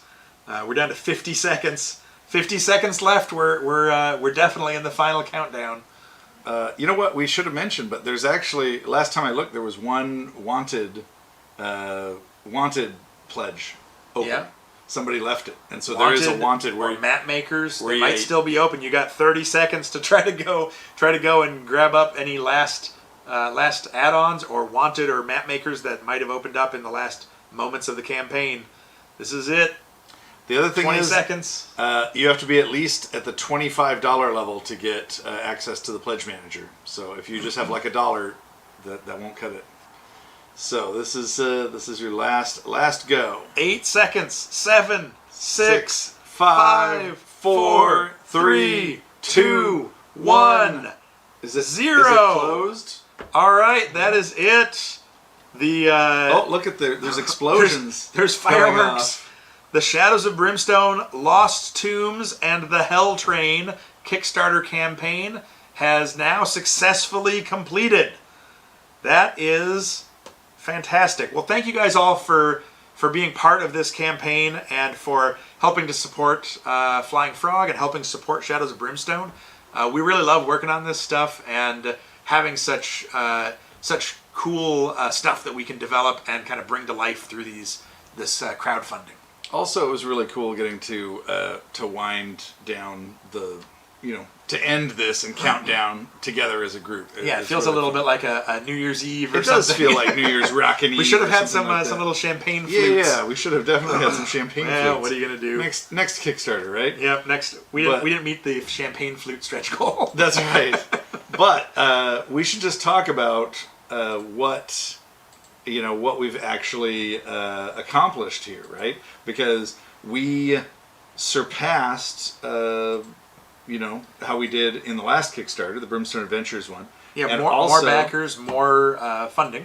And also the previous one before that, the Forbidden Fortress. Yep, more backers, more funding. Did we actually surpass the first one? We surpassed the original Shadows of Brimstone Kickstarter from 10 years ago in funding. Let me take a quick look and see. 600 short. We didn't quite hit the number of backers, but we were pretty close. Like it's not that far off, and more backers than Brimstone Adventures and Forbidden Fortress is pretty fantastic. Yeah. So yeah, I mean it's awesome having such a community built out around this game and so many excited players and letting us, giving us the opportunity to develop all this cool material and tell all these really cool stories and then building on it in the community. Right. So we definitely want to send a big shout out to the Shadows of Brimstone community and everybody on the Facebook community group and Board Game Geek and people that follow us on YouTube and Twitch and Kickstarter backers. I mean, you guys helped make it happen. This is the real deal. We wouldn't be able to make product lines and games like this without the crowdfunding that everybody pitches in and helps make it happen. Yeah, it's become such an expansive product line. I mean, it's insane that all of these expansions and card packs and core sets all exist for Shadows of Brimstone. It's got to be getting up there with like the biggest games in history as far as like how wide it is, the number of expansions, amount of content, number of expansions, number of cards. Things I also like that really love the for fact a board game. We started out where everybody was in the Old West, and that's what the game is. And then when we came out with Forbidden Fortress, we were saying like, oh, it's going to be so weird if some people like started with Japan and then maybe later get the Old West and go and have adventures there. But at this point, there's people starting with Vikings, or Yep, or- starting with or Spanish conquistadors, you know, yeah, explorers. and then like, oh, did you know there's an Old West set for this? You know, it's really strange to think about. And now we'll have people starting with the Hell Train, riding the rails and fighting. Did you know you demons can and get creatures. off the train? There's adventures in mines and canyons And also players that are going to have their entry point into Shadows of Brimstone be the 1930s pulp adventure. yeah, You know, absolutely. going down into lost tombs and searching out lost relics and gaining glory and figuring out traps and solving puzzles and Yeah. all sorts of crazy stuff. But I mean, being able to do all this crazy stuff is always a treat, and it's one of those things that really is only made possible because we do a Kickstarter to fund the development of it. Kickstarter was created to kind of fund dreams, where you say like, oh, I have this dream, whatever, my band wants to record our album, and if people back it on a Kickstarter, it's like they help fund that becoming possible, and then in exchange they get a copy of the album or a t-shirt or a shout out or whatever. And this is our version of that. I mean, we are a game company. We've been around for many moons, but you can see with our games that have not been part of a Kickstarter, like the normal course of things is we release a core game, and then a year later or something we release one expansion, and outside of Shadows of Brimstone, I think Last Night on Earth is the biggest, most expanded product line. But I mean, it was. Could be a Touch of Evil, actually. You think a Touch of Evil? No, probably with the supplement, the web store supplements, probably Last Night on Earth. Yeah, but the point is, it's just dwarfed by anyone, even just the original Shadows of Brimstone, and it's all because of the Kickstarter experience and having people back it and believe in it and fund it, where it's made possible. It's the engine that drives this forward. So we genuinely appreciate all of your support and thank you for joining us on this adventure And enthusiasm. Absolutely. I don't know that we've answered questions along the way. Yeah. I don't know if there's any last burning some of the questions. things that we might want to address is a lot of people were asking about custom dice. They were asking about the door sets, because those Right. are things that we've had in previous campaigns. And I let people know in the comments that the River of the Dead was the last add-on we were adding, and that we basically just didn't have the time to get together the custom dice and the doors. We do have plans for those things, so I will say you will almost assuredly see those in the Pledge Manager, and we have some really cool plans for the custom dice and the doors. So stay tuned for that. It'll probably be a little while before we start talking about that in earnest, but I think that people are going to be really excited with what we do with the new door sets for these two themes. Absolutely. Yeah, we're going to have a lot of surprises in if history is any indicator, we'll have a lot of surprises when we launch the Pledge Manager. Don't expect that to happen soon. What we've found in the past is if you do a Pledge Manager too long, like too early before you're going to be shipping, then you close the Pledge Manager and lock it down, and then everybody's changing their address and changing their information. So we try to hold off as long as we can until we're actually getting manufacturing going. And so the Pledge Manager won't happen for a while, but when it does, we'll have a new round of surprises and things maybe that weren't unlocked during the course of this Kickstarter. Yeah. I would dare say Kamuntet may still rise. We'll see. Still, the cult of Horus never sleeps in their hunt to reform and resurrect Kamuntet. So. And also, how incredible was it that we busted through and unlocked Sobek, the Sobek War Master? Yeah, the Sobek War Master, also hitting the Rivals. Oh The Rivals card set for the Pulp Adventure Heroes and the Rail Heroes. Also unlocking the There's a bunch. There were the Swordsmen.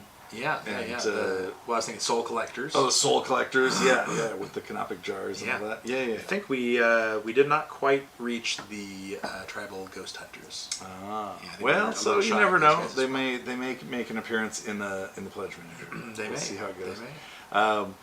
So we probably should just touch just before we go. Talk about next week is Gen Con already. If anybody's going to be at Gen Con, make sure you come by our booth. We're in the exhibit hall. We're booth number 729, and we've got a pretty big booth in the exhibit hall, and we fill it with fun games and experiences for people because we want it to be a destination for our fans.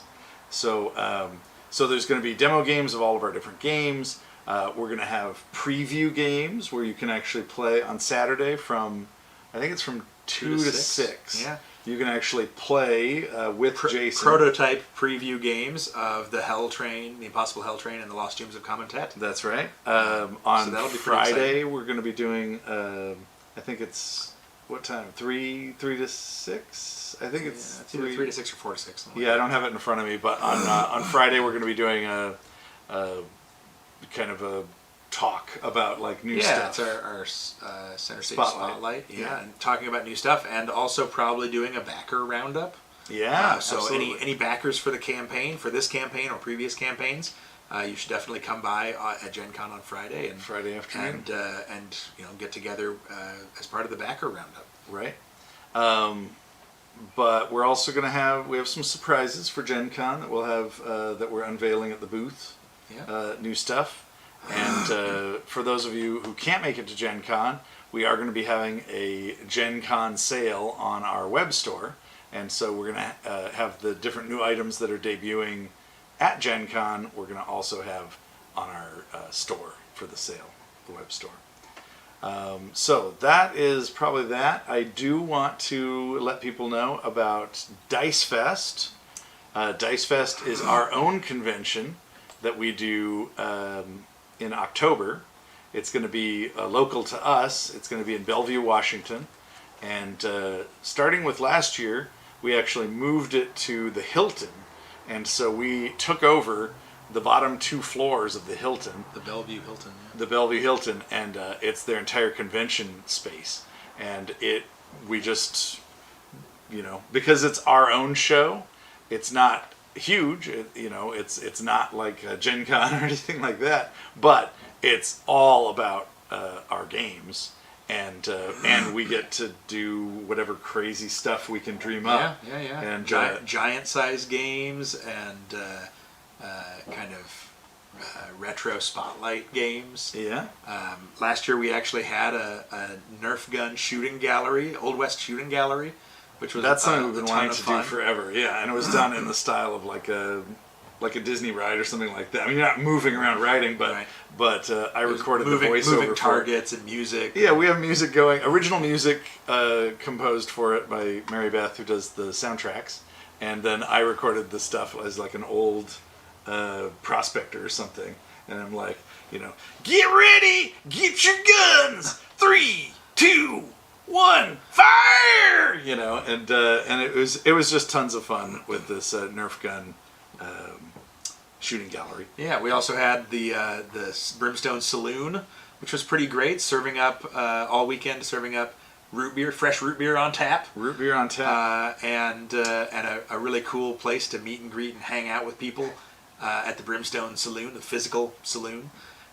We also had a giant game library and 24-hour gaming in the hotel, and it was just a lot of fun, a really good time. And so anybody that can make it out to Bellevue, Washington, that Dice Fest show is going to be October 27th through the 29th in this coming October.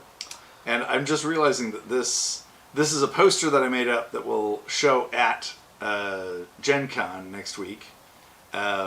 But we're showing it right now, and it has the QR code. So that QR code may be leading people to our page on tabletop.events for Dice Fest, or it may not be active yet.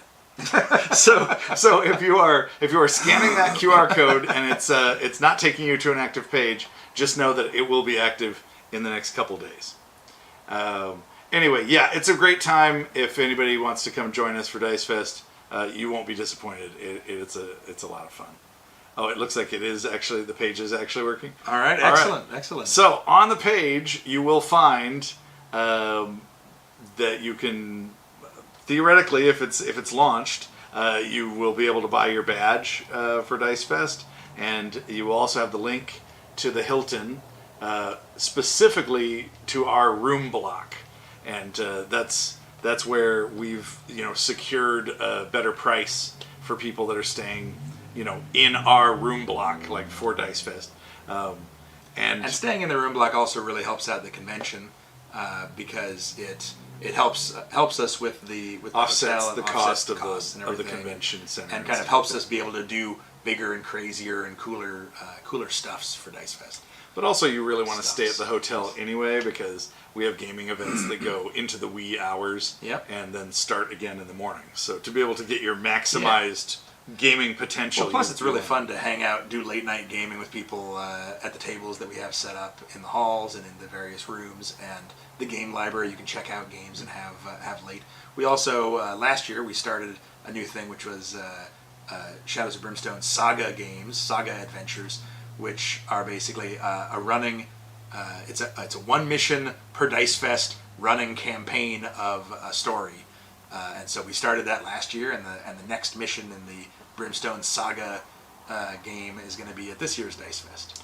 It looks like somebody just posted and said the badges are pending. So yeah, I was right. We hadn't actually launched it yet. But in the next few days we will. So loop back around and check it out where you can get your badges. And the link on there though for the hotel should be active, so you could actually book the hotel. And the badges, there's enough badges that we're not going to run out. So, you won't be like, I got hotel, but then there's no badge. Also, I'll put this forth. If anyone gets hotel and there's somehow not a badge, we'll give you a badge anyway. Like we'll make an extra badge. Yeah, it won't be, you won't be out of luck. Anyway, yeah, Dice Fest will be a good time. I hope you guys can join us for it. And if not, we usually have, at the same time, we'll run like a Dice Fest sale, on the web store, so you can still get like the Dice Fest goodie box, even if you're not able to join us for Dice Fest itself. Yeah. All right. So. All right. Any other last questions here? Jim Spivey says, "When will Dice Fest tickets go on sale?" We just need to turn on the stuff. I wasn't the one who set up the Dice Fest. I wasn't the one who set up the Dice Fest ticket sales, so. I'm not sure. I'll just check with them to make sure that everything's ready, and then they can turn it on. So it may be as soon as tomorrow. Yeah, we'll check with the team. But certainly in the next couple days. And then let's see. Looks like Sharon asks, "What is best in life?" And I think we all know the answer to that is to crush your enemies, to see them driven before you, and hear the lamentations of the women. You're like a trained monkey. Trained monkey, exactly. A trained Arnold Schwarzenegger monkey. Chester says, "What time does the Gen Con online sale start?" That's a tough one because our entire team will be at Gen Con. So we're trying to do it remotely and fight with all of the 70,000 people or whatever all using internet at the same time. So our intent is to launch it to coincide with the opening of the doors at Gen Con. So hopefully it would be, what time does Gen Con open on Thursday morning? Is it 9 a.m.? I think it's 9 a.m. So I think it's 9 a.m. Eastern Standard Time on Thursday. But like I said, we may not have, we may have difficulties getting internet where we can't launch it, but that's the intention. Let's see, any other questions? It looks like Tyler says, "Harvester hero, please." Well, we just unveiled a lot of new heroes, so gotta keep stuff for the future too. You never know. David Casper says, "Woo! My first Dice Fest already booked the hotel." Well, Nice. David, we're excited to see you at Dice Fest this year. It's going to be a really good time. Jason touched on it briefly, but every year we add another giant size game where we pick a game that means a lot to us, that like we played growing up, or that we just love, like a classic game. Classic game that's out of print. We'll blow it up to make a giant size version, and usually like 3D print giant size version of all the pieces and everything. Yeah, it's like a cool convention event that we call it a throwback spotlight. Last year we did Space Hulk from Games Workshop. It's still one of my all-time favorite board games, and we made giant Terminators fighting giant Gene Stealers, and we actually made the full set of all the tiles. And when we started putting it up, we built this huge table. We put up all these tables, put on the tablecloths, and then we said, all right, let's see, we'll open the book. Mission 1, we'll run this. And we started laying out the tiles, and it did not fit. And we just kept adding more tables and more tables, and we realized we made the game really big. really big. But that's why it's fun. But that's the point, and it's so much fun. Yeah. And we also had Assault on Hoth, which is a classic West End game, Star Wars game, where we had everything to scale with figures. So little bases of Hoth Rebel Troopers and Snow Troopers, but and giant big AT-ATs and Snow Speeders. Yes. And all the golden laser batteries and everything. It was Agar laser but towers. It's really important to note, those aren't just like a thing of the past. We are bringing those. Those will be at Dice Fest this year. You can play giant-sized Space Hulk. Yeah. You can play giant-sized Assault on Hoth. Yeah. And it's not like we have anything to do with selling these or anything like that. Yeah, This is literally just like a fun event we put on for the convention, like a convention event that people can come and play in and just have a good time with, to kind of celebrate nostalgia and these old games that we grew up on and totally loved for many years, and so now getting to share them with other people and share our excitement for them in this kind of new kind of giant size format is a lot of fun. And if we can actually pull off the giant size version that we're trying to do this year, it's gonna be so much bigger than the other ones we've done. It's gonna be huge and insane. So we'll see. But we also unveil at the show all of our giant 3D tables that we build for Shadows of Brimstone games, and so we have a cool new table in the works as well. Hopefully you guys can join us. It should be a great time. I'm just looking. Chris White says giant-sized Dark Gothic. Really big cards. And actually, hard to shuffle. I should say, besides these spotlight throwbacks for other games, from our past, we do giant-sized versions of all of our games. So you can play in giant-sized Conquest of Planet Earth, or giant-sized Last Night on Earth, or giant-sized Fortune and Glory. It's just a ton of fun. Or A Touch of Evil. Yep. Boyko is saying 1-to-1 scale. Wow. Did you ever imagine Brimstone would get so huge in content? Well, in some ways, strangely, yes, because so much of the games that we make is built to be all one expansive world, and so there is a lot of elements that were planned out, decades ago that cover all these different elements of the world and different ancient, mythologies and places in the world and characters and themes and different games. And so all of those kind of are set in the same world and the same kind of sprawling, just different genres within the same sprawling world. And so that's why we can have these connections to, the sunken city of Ferox being name dropped back in 2009 in A Touch of Evil, or in 2010 in Fortune and Glory.